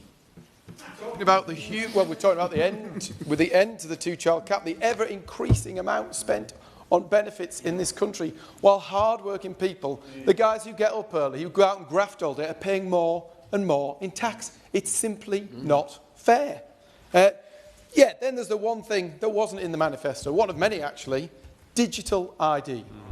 We don't want it, we don't need it, and nobody voted for it. It fundamentally changes the relationship between citizen and state, and this government has no mandate to do it. I thank the honourable member for giving way, very generous with his time. He talks about pledges that weren't made in the manifesto. I can think of 3 that weren't made in the manifesto. That's a deputy PM had to resign for tax dodging. We had a homeless minister had to resign for making people homeless. And an anti-corruption minister had to resign over corruption. Do you think that should have been in the manifesto? Well, I think he promised us, didn't he, the Prime Minister promised us that we're going to be whiter and white. A new start for politics, in the service of working people, one scandal after another, entirely appalling. But there is one thing that Labour MPs and the Prime Minister promised everybody that stands out. They promised change. Well, boy, have we got change. But it's not the change anybody voted for. The last government left this country with the fastest growing economy in the G7. But under this government, we're below the G7 average. Growth has limped along at rates so weak that monthly GDP has slipped into contraction. This is not the growth that Labour promised. It's living standards being squeezed and promises unfulfilled. The only place we're seeing any real growth under this government is in the size of our national debt. Unemployment is up 21%. Yes, that's 21% more people without the security of a pay packet, families without the cash they need, having to make tough decisions, unable to fulfil their aspirations. Virtually every Labour government in history has left office with more people out of work. This one is set to do it in record time. Nowhere is this seen more starkly than in the hospitality sector. Yes, hospitality sector faced tough times in a tough environment in which they operate. But under the last government, 18,000 jobs were created in the sector. As a result of this government and the choices that are made in number 10, 111,000 jobs have been lost. And 2 hospitality businesses are closing every day. This is the youngster getting their first job. It's the people who set up that small business, who work day and night to create jobs and deliver economic growth. The jobs tax, rocketing business rates and the employment rights bill have real consequences. They're costing jobs, increasing prices and sending businesses fleeing. I agree with the Honourable Member for Berwickshire, Roxburgh and Selkirk when he says that the word that comes up on the doorstep time and time again is betrayal. People feel totally and utterly betrayed by this Labour government, and Labour members should ask themselves why. This Labour government is riddled with scandal and chaos. They've broken pretty much every single promise they made to the British people. People have had enough. This isn't the change anyone voted for. Our great country deserves better. Jim Dixon. Thank you, Dr Hook. It's a pleasure to serve under your chairship, and I would like to welcome this debate and particularly say that my comments tonight are very much directed at everyone in Dartford who signed this petition and all others in my wonderful constituency, that it's a privilege to serve in this place. Ahead of the election in July 2024, this country was crying out for change, and Dartford was no different. But I recognise there is now an expectation that this change gets delivered as quickly as possible, and we know that delivering real change isn't easy, it takes time, but in my view, if I look around my constituency, it is happening. And with around 3 years left until a likely general election, I just wanted to use this moment to take stock briefly of what I said in Dartford that I would prioritise before the 2024 election and where progress is being made. Dartford is one of the fastest growing towns in the UK with lots of new homes being built, and I very much welcome the new families who are making a great contribution to Dartford alongside our wonderful, hard-working existing communities. But they know, Dr Hook, that although over the last 15 years the population has expanded, that there has been very little spent on increasing the local infrastructure, the roads, the health provision to meet this growing population, which really shouldn't have come as a surprise either to local government representatives or to national government representatives. So on NHS provision, I promised in partnership with the government that we would make progress, and since the election we are seeing this. The expanded Community Diagnostic Centre at the Livingston Community Hospital site and the funding for a new intensive care unit at Darrant Valley Hospital that will add crucial capacity elsewhere on the site. Waiting lists are coming down, but we have much more to do, and that's what I say to Dartford residents who signed this petition, particularly on GP capacity across Swanscombe and Ebbsfleet, where the pressure on appointments is most acute. I recently visited Swanscombe Health Centre, amongst the busiest in Kent. They've added 11,000 patients to their role in the last 5 years as a result of our growing community, and they desperately need infrastructure investment to meet that growing need. Despite the fact that community infrastructure levy is being spent on increased provision, this part of my constituency would be ideal for one of the new wave of neighbourhood health centres being planned by ministers at the Department of Health, and I hope to make this case robustly in the months ahead. If we have a general election, it will be difficult to do that. One of the other key issues for Dartford on which I stood at the general election is that the town is regularly gridlocked by terrible traffic. And my plan that I put before residents at the election was to get Dartford moving again in partnership with this government. We said we would invest in infrastructure, and we've had some hugely positive news on the Lower Thames crossing, which will reduce congestion at the Dartford crossing and make residents in Dartford's lives freer of terrible air and the congestion that they see every day. Government funding is now in place and planning has been given for the Lower Thames crossing, and we're at the start of a procurement process for the machinery needed to dig under the River Thames and create that new crossing. I'm eagerly awaiting news from the government on the next steps on the private finance package that needs to be put in place in order to make the scheme work, and I'm anxious to see spades in the ground in the near future under this government.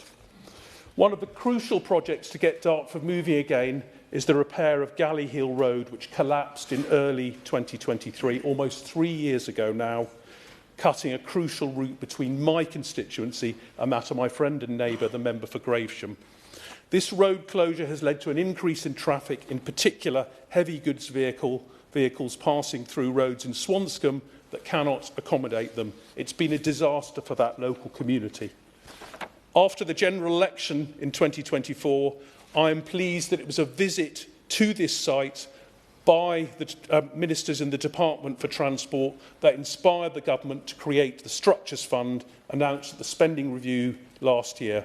This fund is designed specifically to repair rundown transport infrastructure like Galley Hill Road, and I have no doubt that without the last general election result that such a Structures Fund wouldn't have been in place. With details on the fund to come in the months ahead, it will be on Kent County Council to put in place the best possible bid to the fund that has the chance to finally get Galley Hill Road fixed and an end to the chaos in Swanscombe's roads and for its communities once and for all. The final topic that I campaigned hard on at the general election, and I believe the government is making a very significant difference on, is the government's steps to restore neighbourhood policing. Each neighbourhood across Dartford is unique, and it is crucial that we rebuild relationships between communities and the police officers there to keep them safe. The Neighbourhood Policing Guarantee, a key item in the manifesto of 2024, introduced by the government last year, will put this into action alongside 13,000 additional police officers, PCSOs and special constables that we're putting into neighbourhood policing roles. And we are already seeing more police in Dartford. I'm very happy to give Ray. I'm pleased to hear the Honourable Member is running through his campaign literature, but can I just ask the Honourable Member, does he think it's right that a basic rate income taxpayer in his constituency of Dartford is now paying an additional £220 this year to fund things like the rollout of digital ID that wasn't in the Labour Party's manifesto, or the things like the Chagos deal, £47 billion? Does he think that's the right thing to do for hard-working constituents in his constituency of Dartford? Jim Dixon. Thank you very much to the honourable gentleman for his intervention. The residents in Dartford who voted for me wanted to see these things that I'm talking about us having delivered. Infrastructure to improve their roads, a better NHS, additions to their local hospital, and the police on the streets that I'm talking about and that they're appreciating as we rebuild the relationship between the police in Dartford and local residents.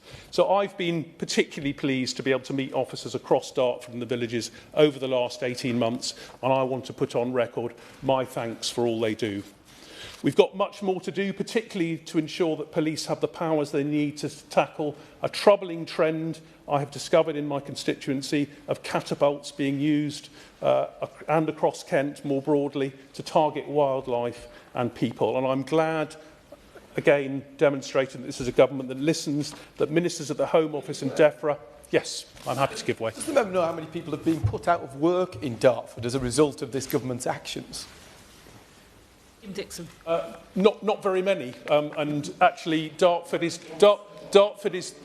in receipt of significant extra additional infrastructure spending, which is putting people into work. And for instance, an example of how young people are going to be in work in Dartford into the future is that I'm still responding to the last intervention, actually.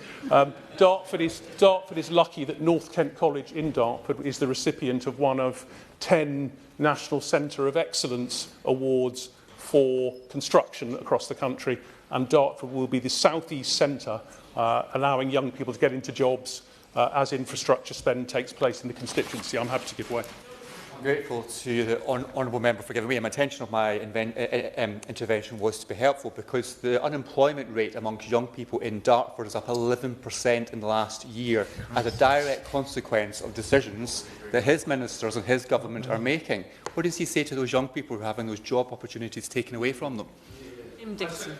Can I thank the honourable gentleman for his intervention? I say, look at the additional spending going into Dartford to create jobs, and look at the Connect to Work project. Look at the Connect to Work project set up by the Department of Work and Pensions, which is helping young people who are a long way from the labour market into good, well-paid jobs. We clearly have much more to do to ensure that we have the police we need in Dartford, but I feel very confident that people in Dartford feel safer and will continue to do so as long as we don't have a general election to see those changes lost. Finally, honourable members may know, and this is something personal and that I'm proud of, that I was contacted by the family of Simone White, who tragically died of methanol poisoning in Laos late last year. It's been an honour to work with Simone's family and the families of other victims of methanol poisoning for greater awareness of the risks. And this is why I think it's important we have a government who listens, because I am pleased as a result of their campaigning work that the curriculum is now being changed to add the risk of poisoning from methanol abroad to the curriculum and the teaching about the hazards people can encounter when travelling, and that the Foreign Office has been working with the families to update their advice. These changes made are a testament to the courage and campaigning of the victims' families, but also of a government that listens. So since the election, we have made progress on crucial issues, with more to come in the years ahead, and I look forward to working with Dartford residents, our vibrant community groups, our faith groups and our businesses to keep driving positive changes in our area. And this is what I say to people in Dartford who have signed the petition. Thank you, Madam Speaker. Lillian Jones. It's a pleasure to serve under your chairmanship. After only 18 months in office, this UK Labour government has taken decisions that has ended Tory austerity and delivered the largest block grant to Scotland since devolution. 50 billion after years of Tory underinvestment. 50 billion is welcome for Scotland's vital public services, schools, hospitals and local councils whose budgets have been cut to the bone. The other decisions taken by this Labour government will lift 95,000 Scots children out of poverty, and that's helping 2,097 children in my constituency of Kilmarnock and Loudon. And after this Parliament, 500,000 children across the UK will be lifted out of poverty. Now that makes me burst with pride. This is the reason that I'm in politics. We've raised the minimum wage, meaning 200,000 Scots got a pay rise, and we've delivered the Workers' Rights Act, protecting workers, strengthening their rights, banning zero-hours contracts and ending fire and rehire. And the £42 million investment confirmed for Kilmarnock and Loudon for infrastructure, regeneration and civic pride. That's Labour delivering for our communities. And the hundreds of miners in Kilmarnock and Loudon who finally get justice too, BCSS pensioners and the Mine Workers Pension Scheme members who have seen uplifts of 41% and 32% to their pensions. And it was their money, and I'm proud that this Labour government finally gave justice to them. And we're coming after COVID frosters too. Under this government, we will get taxpayers' money back. And Labour has introduced a mansion tax and an online gambling tax, standing up to big tech firm platforms. Because free speech does not mean the freedom to abuse, exploit or degrade women and girls, though Reform may disagree. The economy has been stabilised, 6 interest rate cuts saving businesses in my constituency thousands of pounds, making mortgages cheaper for homeowners, another manifesto commitment delivered. Now, we've delivered trade deals with Australia, India and the US, protecting 150,000 jobs, including thousands in the Scotch whisky industry, and we're giving opportunity back to our young people by securing UK's return to the Erasmus Plus scheme. These are just a few of our achievements after only 18 months, but there's much, much more to do. This government is in the service of the British people, and I will continue to work hard and deliver for all in Kilmarnock and Loudon. And last of the backbenchers, Dr Scott Arthur. Thank you, Dr Huck. What a pleasure it is to serve under you today, and I do thank the member for Berwickshire, Roxburgh and Selkirk for introducing the debate, although I do think it was a little bit glass half empty when assessing the government's record. If we look at the challenges facing the government today, one of them is the fact that our bond rate remains high when it comes to borrowing because of that calamitous budget set by Liz Truss. It showed the world that we were capable of making horrendously bad decisions, and that also impacts on our ability to attract investment to the UK. So whilst I support the idea of a recall petition for MPs, I do think a recall petition for whole governments would just further weaken confidence in us as a country. But I do understand the sentiment of the people, particularly people from Edinburgh South West, who signed this petition. Many of them would have started their first job or perhaps got married around the financial crisis back in 2008. and that would have impacted on their ability to move on in life. Some of them would have felt the impact of Brexit, a huge financial disruptor in the UK, and again, that would have affected their life chances. Both these things are a once-in-a-generation event, but right in the middle of that, we had a once-in-a-century event, the COVID pandemic. So there's a lot of people in the UK right now who just not had a fair chance to get on in life. And that really does leave them feeling frustrated. Then along come parties who are keen to sow division. They don't offer answers. All they do is amplify that feeling of mistrust and the feeling of being left behind. And we heard that from the member from Ashfield. A long list of things that he thinks are wrong with the country, but not a single solution other than misleading leaflets. And this is something I talked about when I was touring schools in my constituency as part of Parliament Week last year.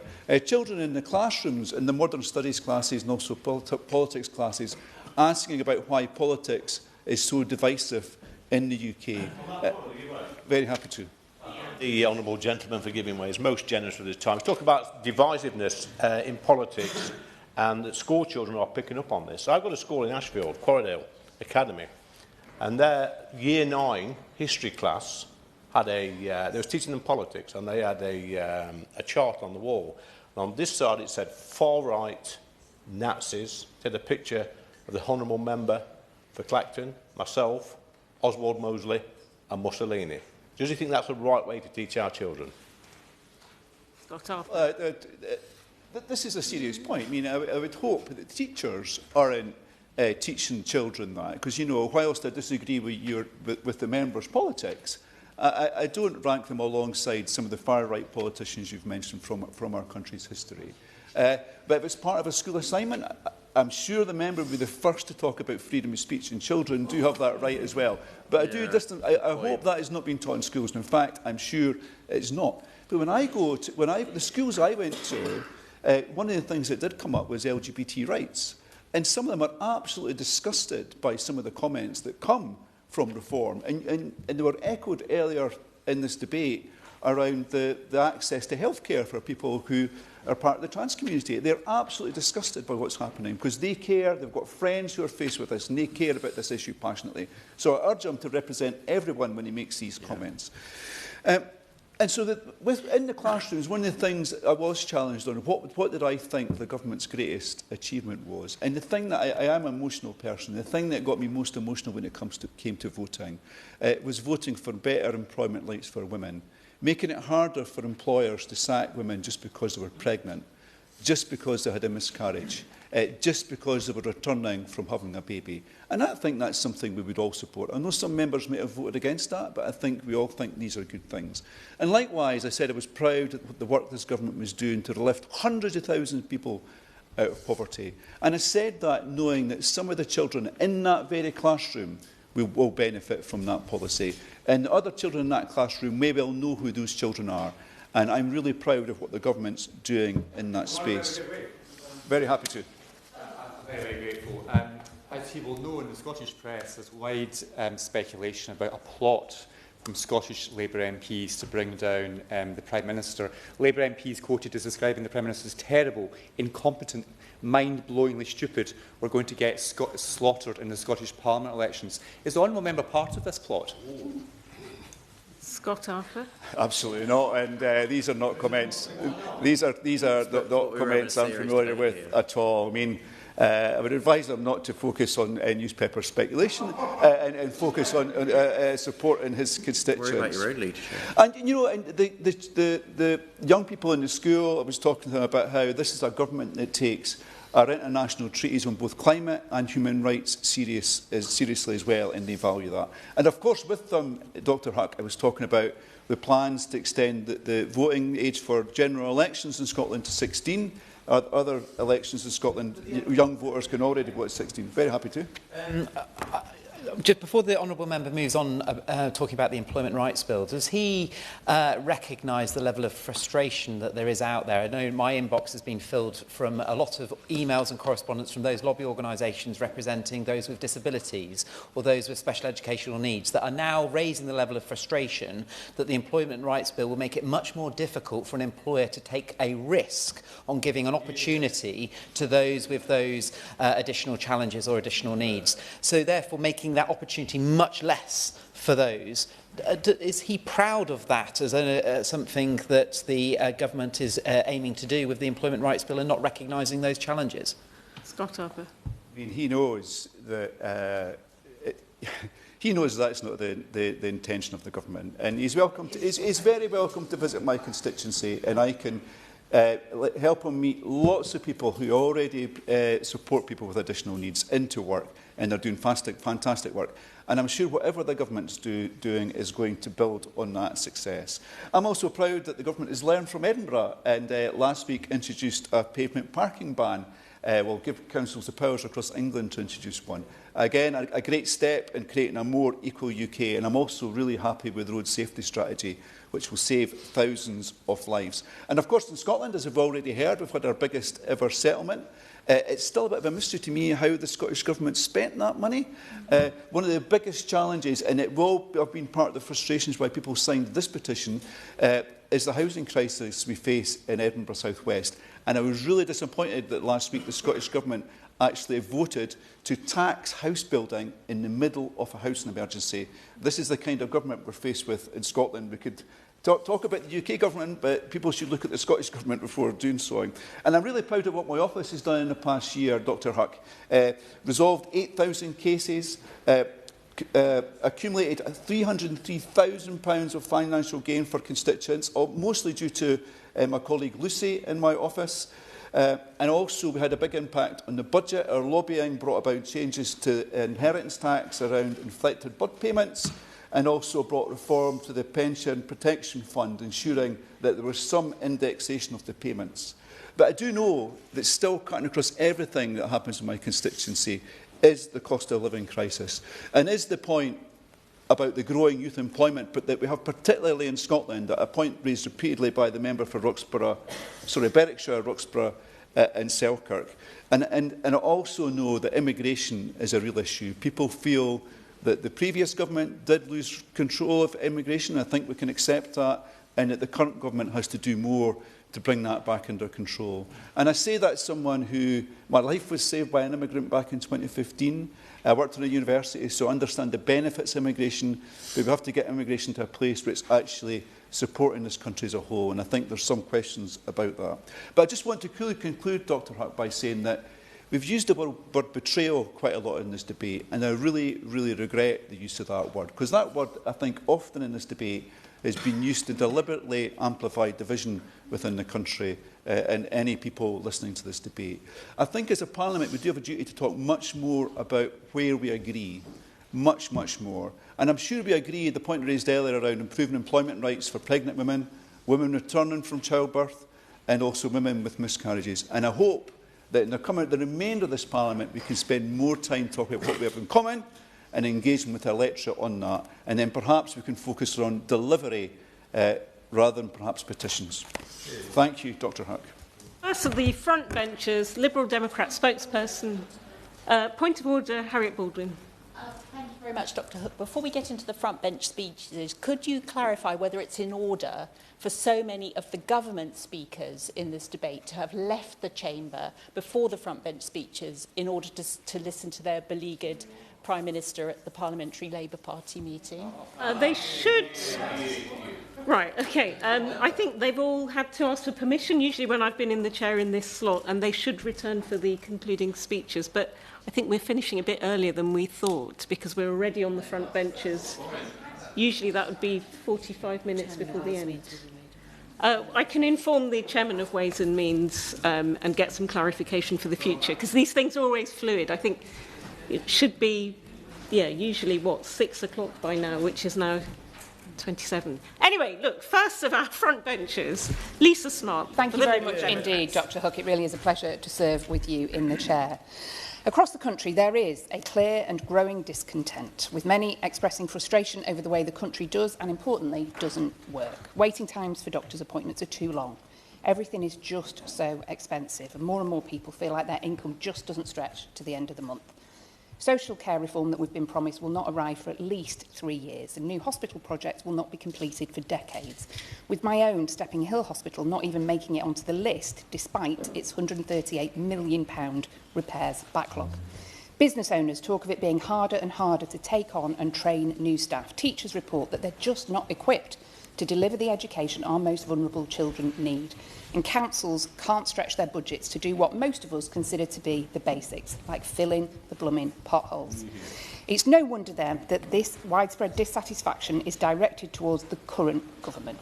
And while they inherited various steaming piles of disaster from the previous shambolic Conservative government, Labour's recent backpedalling and flip-flopping is bound to test even their staunchest supporters. With pleasure. She quite rightly refers to steaming piles of rubbish that this government has left. But for many of us, we believe that the rot really set in 2010 when the austerity programme was initiated with her party's involvement. So how many of those steaming piles of rubbish does she lay at her own party's door? No government is perfect, but I am immensely proud and will to my dying day be immensely proud of the fact that some of my friends can get married because they're in a same-sex relationship and they weren't allowed to do so under the last Labour government. I'm immensely proud that as a school governor for 20 years, I know that the kids who need the most support get it through the pupil premium. And I'm immensely proud, actually, that it showed that grown-up consensual coalition government can work. He will know, as I'm sure he read Alistair Darling's budgetary plans in the run-up to the 2010 election, that the Labour government then planned to cut more than either the Liberal Democrats or the Conservatives. And so while I didn't agree with everything the 2010 to 15 government did, no sane person possibly could, I am really proud that we delivered what so many people wanted and needed. There is always work for every government to do. The million or so members of the public who signed this petition are calling for change via a general election, including 1,987 of my Hazel Grove constituents. They're feeling frustrated and disappointed that this government has failed to deliver the change they promised at the 2024 election. With pleasure. So in my constituency of Epsom Muir, over 1,500 people have signed this petition, and I hear regularly on the doorstep how disgruntled and frustrated they are. They're tired of working so hard and just barely making ends meet. And whilst the Conservatives left a complete mess, Labour just simply hasn't delivered as well. And people just aren't feeling any better off. So does my honourable friend agree that we really must grow the economy, and a great way to do that would be having a bespoke customs union with Europe? Oh, yeah. Well, I'm delighted that I'm going to not be the first Liberal Democrat to mention a bespoke customs union with the EU later in my remarks. I strongly agree with my honourable friend on the points that she makes. I think it would be the biggest single lever the government could pull to boost growth in our economy.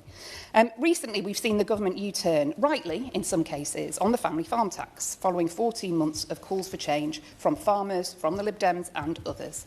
This is alongside U-turns on winter fuel and benefit reform, to name just two others, and I do understand why 1 million people are underwhelmed.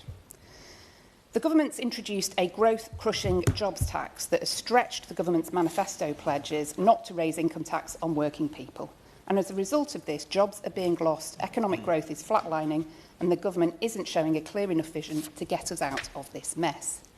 And while the government now increasingly acknowledges that Brexit has been detrimental to economic growth, it has failed to take sufficiently meaningful action to address this reality, and the figures are stark. Brexit is costing British taxpayers £90 billion annually in lost tax revenue as of 2025, according to the House of Commons Library. That's billions of pounds not funding our public services. The government must move beyond merely attributing blame on Brexit and begin implementing solutions. As my honourable friend mentioned, we Liberal Democrats are urging the government to negotiate a new UK-EU customs union, which could raise more than £25 billion annually for the Exchequer. A customs union would be the most effective means of dismantling trade barriers and stimulating economic growth. We must be far more ambitious in securing the best possible arrangements for UK-EU relations, our largest trading partner. I will give way to the Liberal Democrat Europe spokesperson. I'm very grateful. More than 1,800 of my constituents have signed the petition that has prompted today's debate, and whilst it would be arrogant for me to assume that those 1,800 people are necessarily indicating their support for an EU customs union, although I think it would be very sensible if they did, what I hear from them is that they are feeling worse off than they did yesterday, and the prospect that their children are going to be worse off tomorrow than they are today. And so they've signed this petition asking for an urgent general election. And I think the government has to reconcile this point. Unless they can deliver meaningful growth that people can actually fear, there may not be a general election tomorrow, but they will be made to pay a high political price the next time a general election comes. What are they going to do to give the UK the massive dollop of economic growth that this country needs and that our constituents need to feel? Lisa Smart. My honourable friend, as he always does, speaks really powerfully on these issues, and I, as I often do, agree with him wholeheartedly. This government is struggling, Dr Hook, and the official opposition looks increasingly like a mediocre turquoise tribute act. We face, though, an even more dangerous threat to our country's values and our future if the next general election delivers the results the current polls suggest. If left to their own devices, there are political forces who would move us closer to a model similar to that promoted by President Trump. One without a universal NHS, where patients face high insurance costs or are denied care altogether. One that relies on expensive fossil fuels and permits widespread fracking while climate change accelerates. And one where the government can erode basic rights and freedoms by leaving the European Convention on Human Rights. We must be clear about what this political retirement home for disgraced ex-ministers represents economically, of course. Their fiscal proposals mirror the disastrous Truss mini-budget, which their leader praised at the time. He now proposes to replicate it through massive unfunded spending commitments supported only by vague promises of unrealistic savings. Perhaps even more troubling is the platforming of anti-vaccine conspiracy theorists and dangerous health misinformation. The leader of a UK political party has shamefully adopted Trump's approach of refusing to push back against dangerous misinformation, including false claims regarding paracetamol use during pregnancy that risk leaving expectant mothers suffering unnecessarily. This is dangerous claptrap from those seeking to win the next general election. The Liberal Democrats, Dr Hook, advocate a fundamentally different approach to how we should change our country in ways the voting public would welcome and that would leave a lasting legacy. We must fix social care if we want to stand any chance of having an NHS we can continue to be proud of. We must focus on genuinely local community engagement rather than centralised developer-led planning to get the homes, including the social homes, our communities need and our constituents deserve, with zero-carbon homes as standard for all new construction.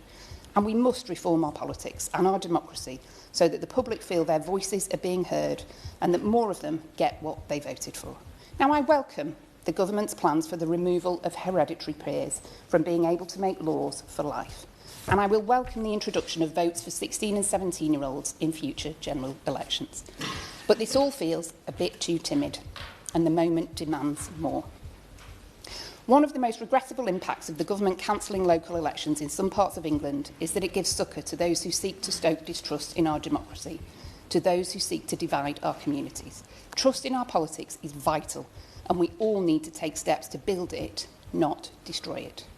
Changing the way our politics works, capping donations to political parties, restoring the independence of the Electoral Commission to remove political interference in the way electoral rules are enforced, and changing the way we elect our MPs are all suggestions I make constructively to the Minister.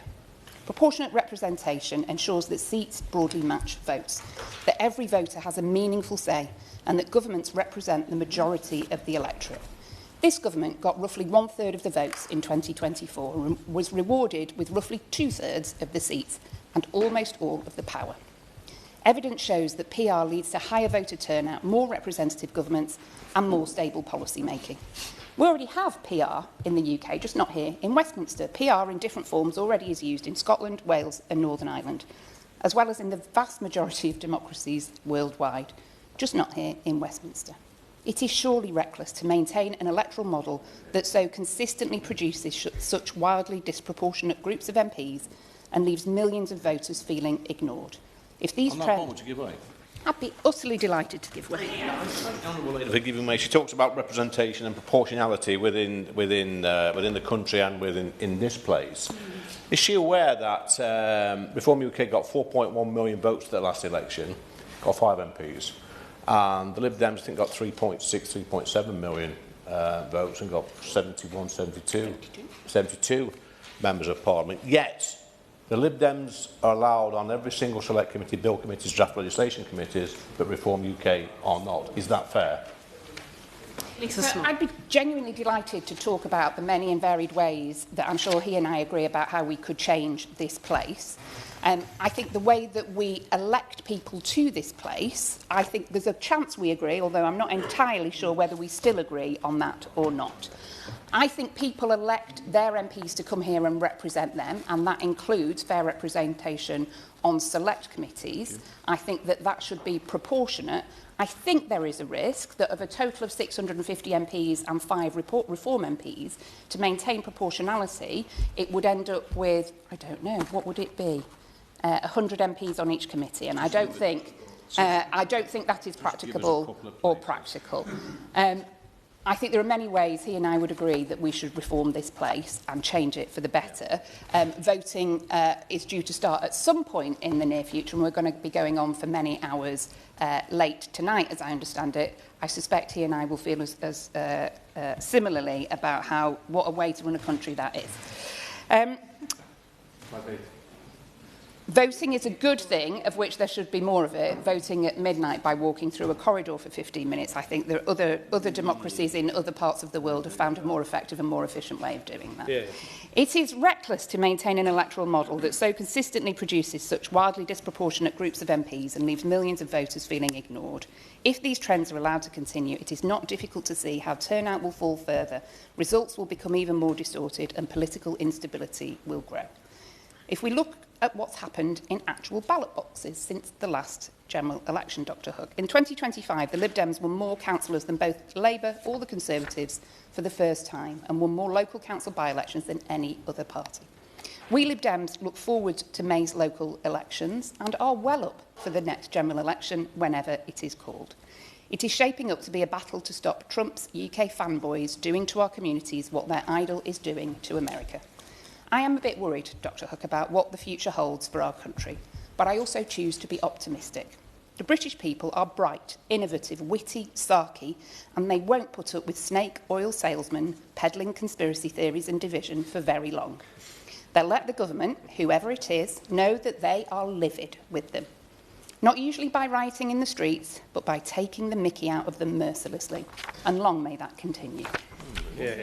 For His Majesty's loyal opposition, Shadow Minister Kevin Howlinrake. Thank you very much, Dr Hook. It's a pleasure to speak with you in the chair, not least because as a young teenager, Dr Hook was one of my favourite bands growing up in that period of time.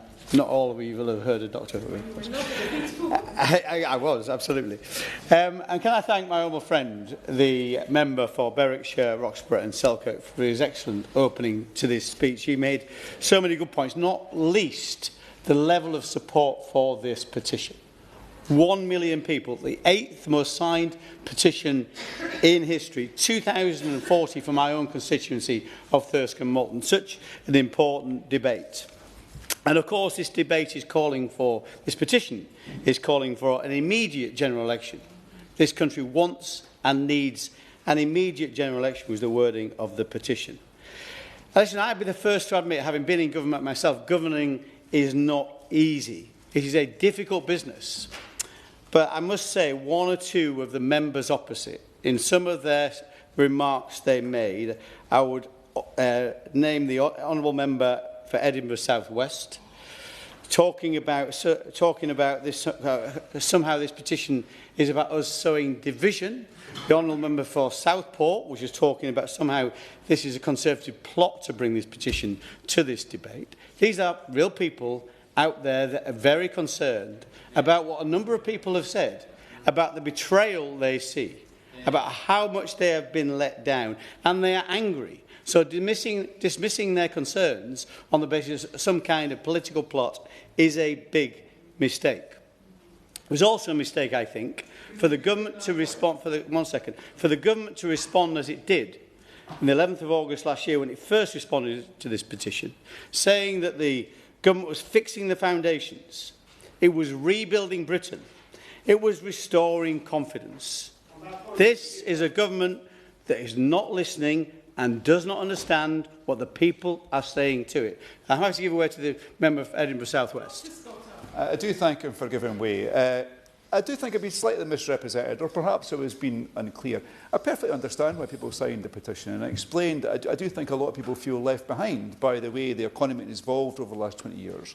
And people are frustrated, and that frustration has been harvested by parties who offer no solutions to the problems. And that's perhaps the point I was making. And apologies, sincere apologies if I wasn't clear. Thank you.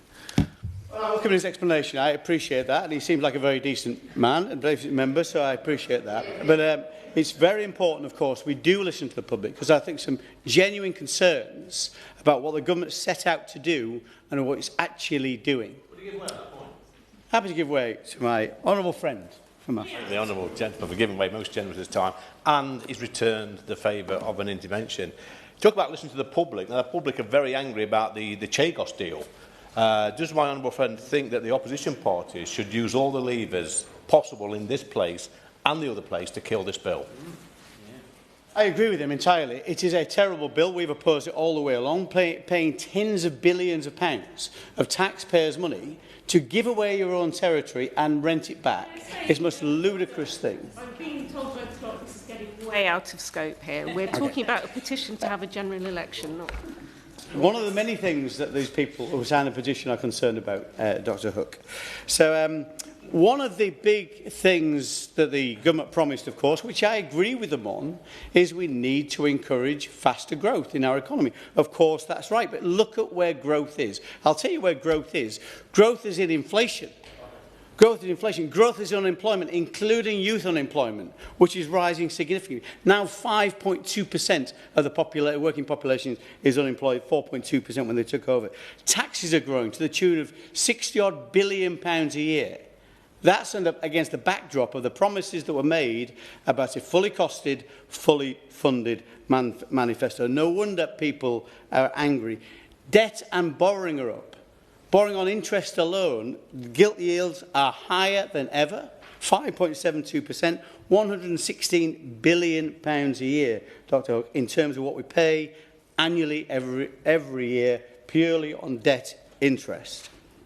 Small boat numbers are up 13% year on year. And bills, the cost of living, of course, this is one of the greatest concerns at my constituents, and no doubt everybody's constituents has, the cost of living, electricity prices, against a backdrop of a promise to cut them by £300 a year, the average household, £190 a year more than they were paying for their energy.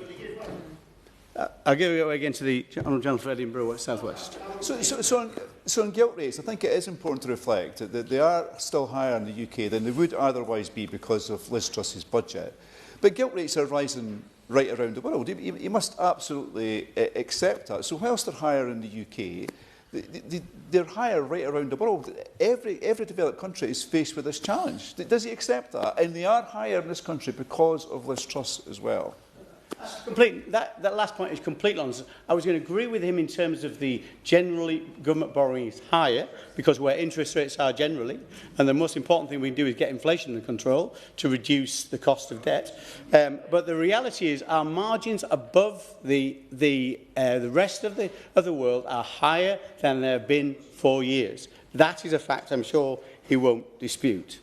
So how do we get growth? How do we get growth? You do not go about it the way honourable members are talking about going about it. I listened to the Honourable Gentleman for Dartford. The Honourable Gentleman for Dartford, again, he made a very good speech in terms of in terms of the priorities for his constituency and what he's doing. But like a number of other members, all they've talked about, when they're talking about achieving growth, they're talking about long-term spending, like infrastructure. I'm not saying that's not important, or they're talking certain amounts of allocations of cash from the government to those areas. What they're not talking about is where growth is really driven from, is small businesses. That's where it's really driven from. Governments do not create jobs. not sustainably. The only thing that can create growth and increase the number of jobs in our economy is small businesses, and that's been notably absent from the comments and remarks of the members opposite. I'm happy to give way to Honourable Member for Southport. So appreciate you giving way. If he knows how to get growth, if he knows how to bring up the GDP of the country, why has the economy been stagnating since 2010? Well, the UK economy, the UK economy went through many challenges, of course, but nevertheless, against the backdrop of those challenges, some of it caused by Brexit, and that's the reality. The change like that was bound to have a short-term effect, but a short-term effect. The country's growing faster than Germany and France during that period of time. So the reality is, we grew with the third fastest growing economy in the G7 over that period of time. But back to where we are today, if he accepts, rather than chuntering from a sedentary position, that the reality around this is that business confidence, small business drives growth in the economy, drives a number of jobs for people in the economy. Business confidence in July of 2024 was +5, according to the Institute of Directors. Today, it is -66. One of the steepest falls in history in terms of where that confidence measure is. And I speak as somebody, Dr. Hook, as not somebody who's been a politician all his life. I've done that for 10 years. The 30 years previously, I started a small business. We grew into a large business. I've been through the ups and downs. What the country needs, what those businesses need, is confidence, stability of policy making. But what have we seen instead of that stability of policy? I'm going to make some progress. What we've seen in terms of that policy making, we have seen U-turn after U-turn. As my honourable friend, the member for Stockton West, mentioned the number of U-turns, and my honourable friend, the member for West Worcestershire. It is. Order, order. So we suspend for 15 minutes while we all go and do our thing. Okay, so back in here at 7:05. Is it 15 minutes? Yes, and 12 minutes. Okay, all right. I've got to go and do that as well. Yeah. Okay.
Order. Okay, so we're 4 minutes early because I said 19:05. So I will unpause Kevin Hollinrake. Thank you, Doctor. And if I can resume where I left off. And I was talking about the many U-turns we've seen from this government. And, of course, as my honourable friends have said, on winter fuel allowance, on family farm tax, and I just praise my honourable friend, the member for Keighley and Ilkley, for the incredible job he has done campaigning on that farm tax, as well as the family business tax as well, of course, which is even more pernicious in many ways, the grooming gangs as well. He did a huge amount on business rates, the latest U-turn coming down the track. And this is why people feel betrayed and angry. And I'm sure, having been there in the past myself, honourable members on the other side of the House feel betrayed and angry with their own leadership for marching them up the top of the hill and marching them back down again on many of the issues. But they do not feel as strongly betrayed, particularly as the business people in this country. The business people who need stability need to understand exactly what's coming down the track next. And when you've had a Chancellor that has constantly allowed this speculation to take place months before a budget, that destroys confidence, which damages the economy. And that's where the investment comes from that drives the economy forward and drives the increased number of jobs in our economy. So it's the antithesis of what a responsible and good Chancellor should do. As I said before, governing is not easy. We had many of our challenges ourselves and we did not get everything right. But what we did during that difficult period of time, that 14 years, 1.2 million more people employed in our economy. Unemployment halved during our period in office. Our schools, 68% good or outstanding to 90% at the end of our tenure. 100,000 more doctors and nurses in the NHS. Record numbers of houses being built, 50-year records, all against the backdrop of COVID, cost of living crisis and other challenges we had right then when we were governing this country. It shows what's possible, of course. All at the same time, we were keeping the very dangerous Jeremy Corbyn out of number 10 Downing Street. Of course, many of the opposition supported his challenge for leadership. So we are here now, Dr. Hook, in terms of looking forward to a general election coming down the track. And we are ready when they are ready for a general election. Because unlike them, we have a strong leader against their weak leader. We will bring forward a strong economy, a stronger economy, with stronger borders and a stronger country. We will cut the cost of doing government, £47 billion of savings.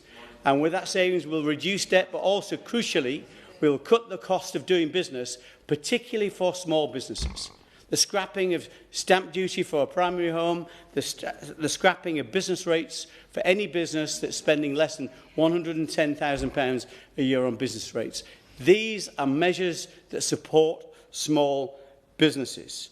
This is what we will do given the opportunity. We are all here, of course, in the national interest, to try and do the best by this country, the national interest. But in our view, the best national interest is for this government to leave office and put a general election to the people. Thank you. Final frontbencher, Minister Anna Turley. Thank you very much, Dr Hook, and it is, as always, a pleasure to serve under your chairmanship. And I would like to thank the honourable member for Berwickshire, Roxburgh and Selkirk for moving this motion, which of course he does on behalf of the signatories of the petition across the country asking for a general election. Now, I was very struck by how many members opposite prayed in aid of the number of people that signed this petition, and of course it is enough to bring this debate, which is important for us to take notice of. But as my honourable friend for Bury St Edmunds flagged, this number is actually down by 2/3 on this time last year. So I just want to leave that here to honourable members in the room to think about. You know, if numbers are the driving force for how people feel and the strength of feeling for a general election, perhaps members opposite can reflect on what that decline by 2/3 represents. I also want to thank all the honourable members who participated today. So many of them have shown themselves to be true advocates of their communities and their constituents, and we've seen some fantastic examples today today of passion and commitment to the issues that people care about in their communities and how hard so many members of Parliament are working in the face of so much cynicism around politics today. And I'm extremely grateful for the opportunity to respond to this debate on behalf of the Labour Government, a Labour Government I am extremely proud to be part of, following 14 years of Conservative and Lib Dem chaos and decline. And Dr Hook, I've listened to the contributions of the Honourable Member for Berwickshire, Roxburgh and Selkirk and others in this place, and it's clear now, as it was at the last general election, that the Tories are not serious, cannot be trusted, haven't learnt from the failures they made in office, and I didn't hear any apologies today, any humility about the chaos and the ruin that they left. And the noise and the bluster of impotent opposition that we've heard today is leaving us to get on with the job of fixing the mess that they left. And Dr Hook, I'm not often surprised these days, but I have to admit I am today, because it is a surprise to see the Honourable Member for Ashfield here at this debate. Too often the problem with reform is that they can't deliver the change the country needs because they're not fit to govern, and despite being paid to represent their constituents, too often they withdraw questions in this House, they miss votes, they sit as bystanders in the gallery, but yet they always manage to turn up when there's a chance to get on telly or put a clip on social media.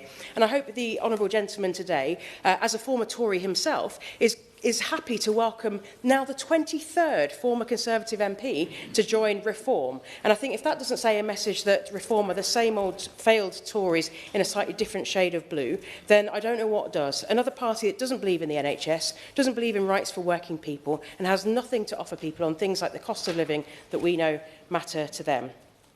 Now, Dr Hook, this Labour government was elected with the largest majority that any party has secured since the last Labour government's landslide victory in 1997.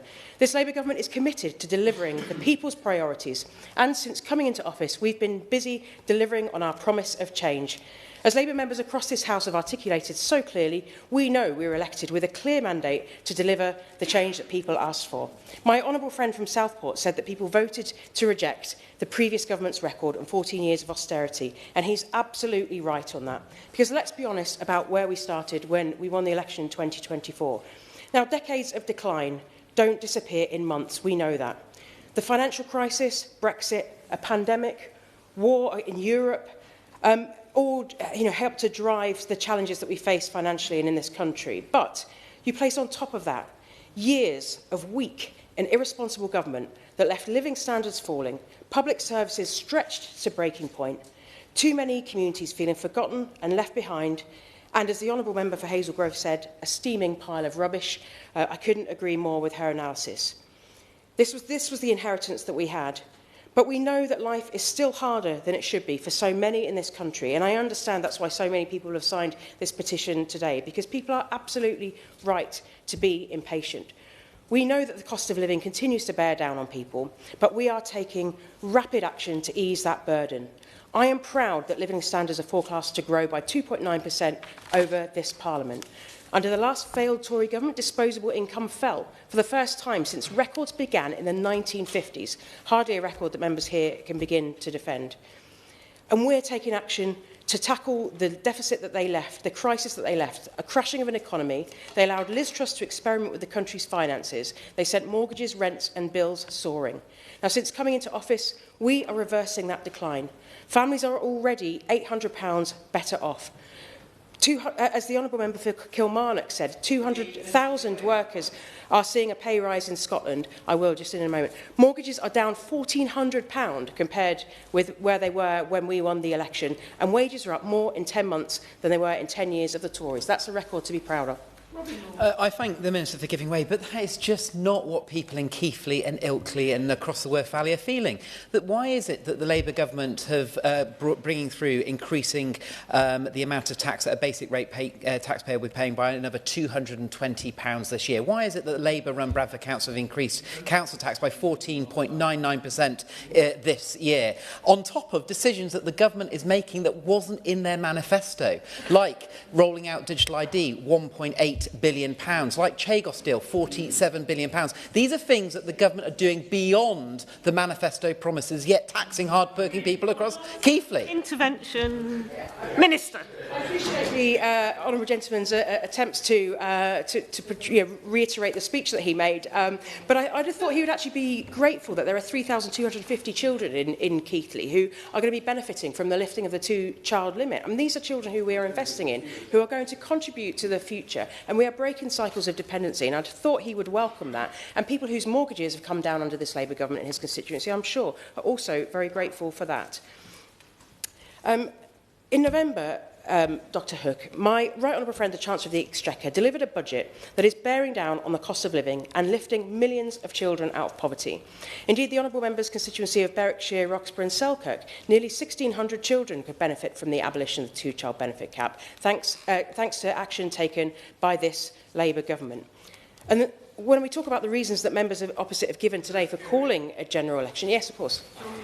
I think there's a danger that the Minister's falling into the trap, which is the same trap the government fell into in terms of its formal response to this petition. And you're telling people you should be grateful. Yeah. We're doing all these things, you should be grateful. People in my constituency don't feel grateful. They feel betrayed by a catalogue of broken promises. Yeah. The honourable gentleman stood up and talked, as we've heard about the glass half empty. I think it's really important, if we're restoring trust in politics, that we remind people about all the things that are actually happening in this world. Of course we know it takes time for people to feel this in their pockets, and we're confident with every paycheck that happens this year, people will feel that more and more. But the reality is, if we don't stand up and remind people about the impact, the change that governments make, these changes haven't happened by chance. They've happened by the choices made by this Labour government, and I'm proud to defend them. And as I was going on to say, the reason given by members opposite for calling this debate is about talking about, we've heard about manifesto promises and so on. I just want to run through some of the manifesto promises and some of the commitments that this government has made to knock down the argument that they said. This year we will be taking £150 off energy bills, living wage is up £900 per year. We've extended the £3 bus fare. Interest rates have been cut 6 times. We've frozen prescription fees to keep the costs under £10. We've lifted 500,000 children out of poverty. That's an extra 3,000 in my constituency of Redcar. For pensioners, we're protecting the triple lock, worth over £1,900 the course of this Parliament.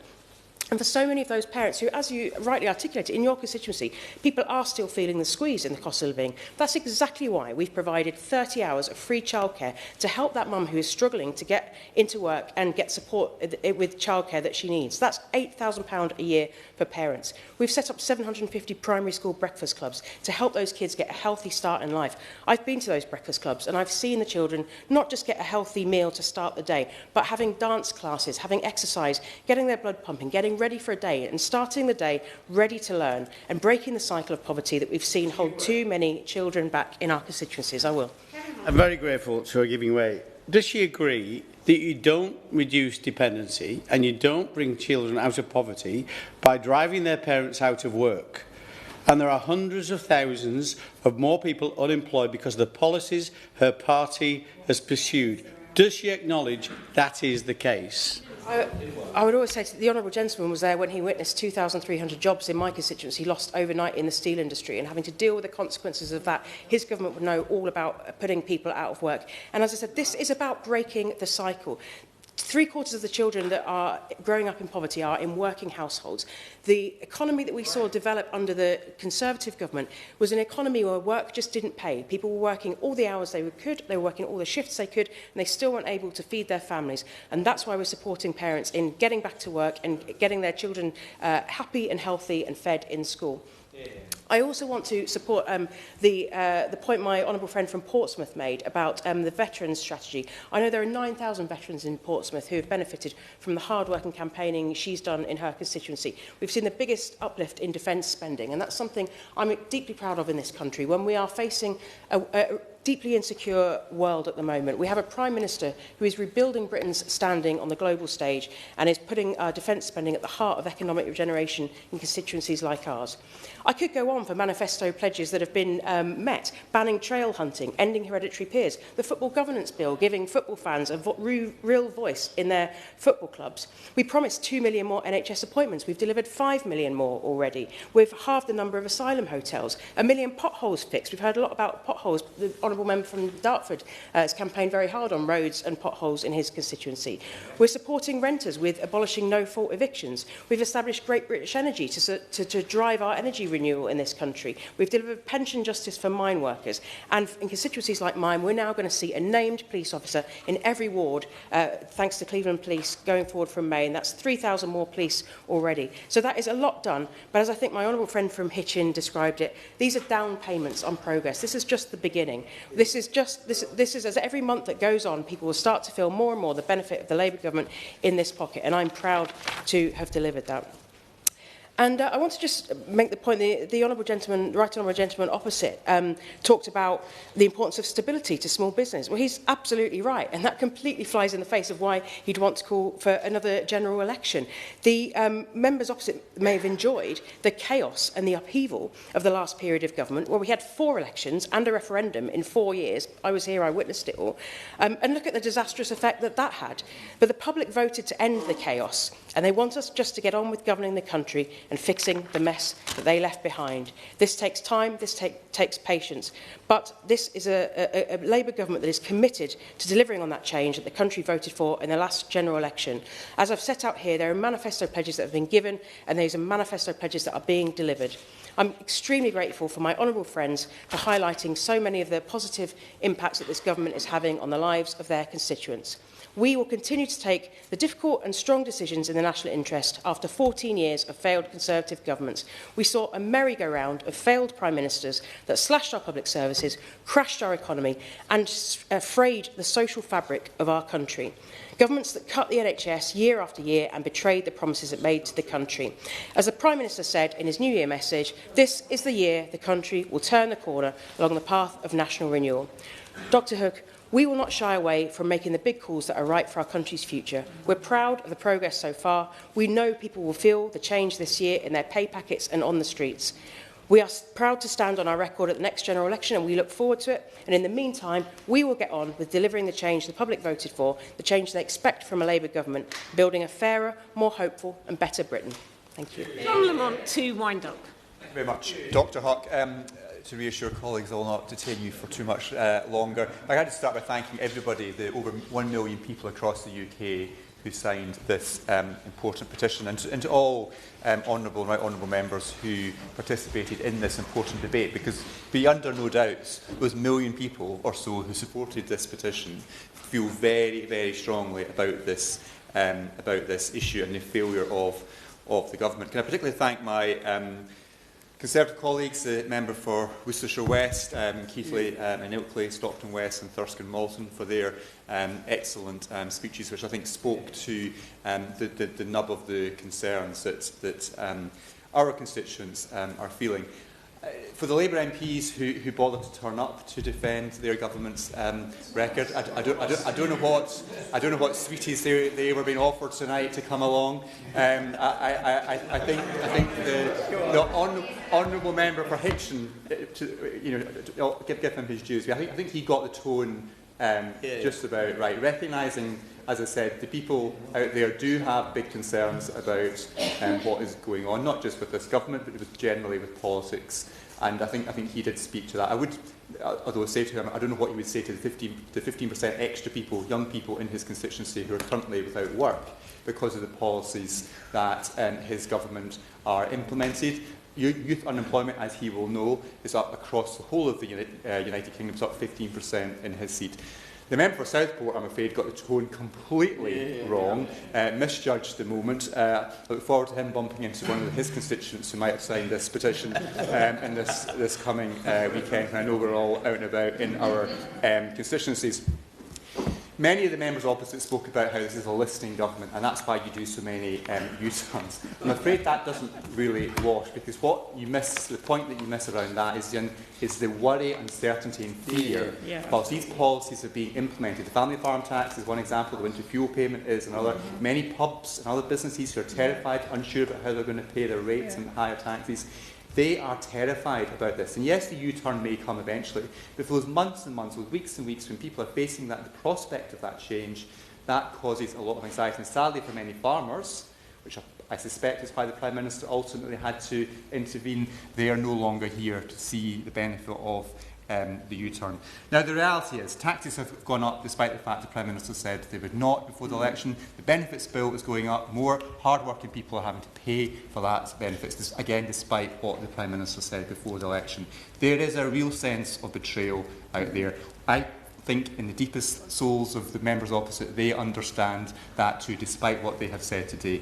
As I say, I'm very grateful to everybody who has participated, and hopefully the people, the million or so people who have signed this petition, and the 3 million people, the 4 million people who have signed petitions about this, feel as if they've had their voices heard today. Thank you. The question is that this House has considered e-petition 727309 relating to a general election. As many as are of that opinion say aye. Aye. Of the contrary, no. I think the ayes have it. I think the ayes have it. Order, order. Sitting suspended until tomorrow. Thank you very much.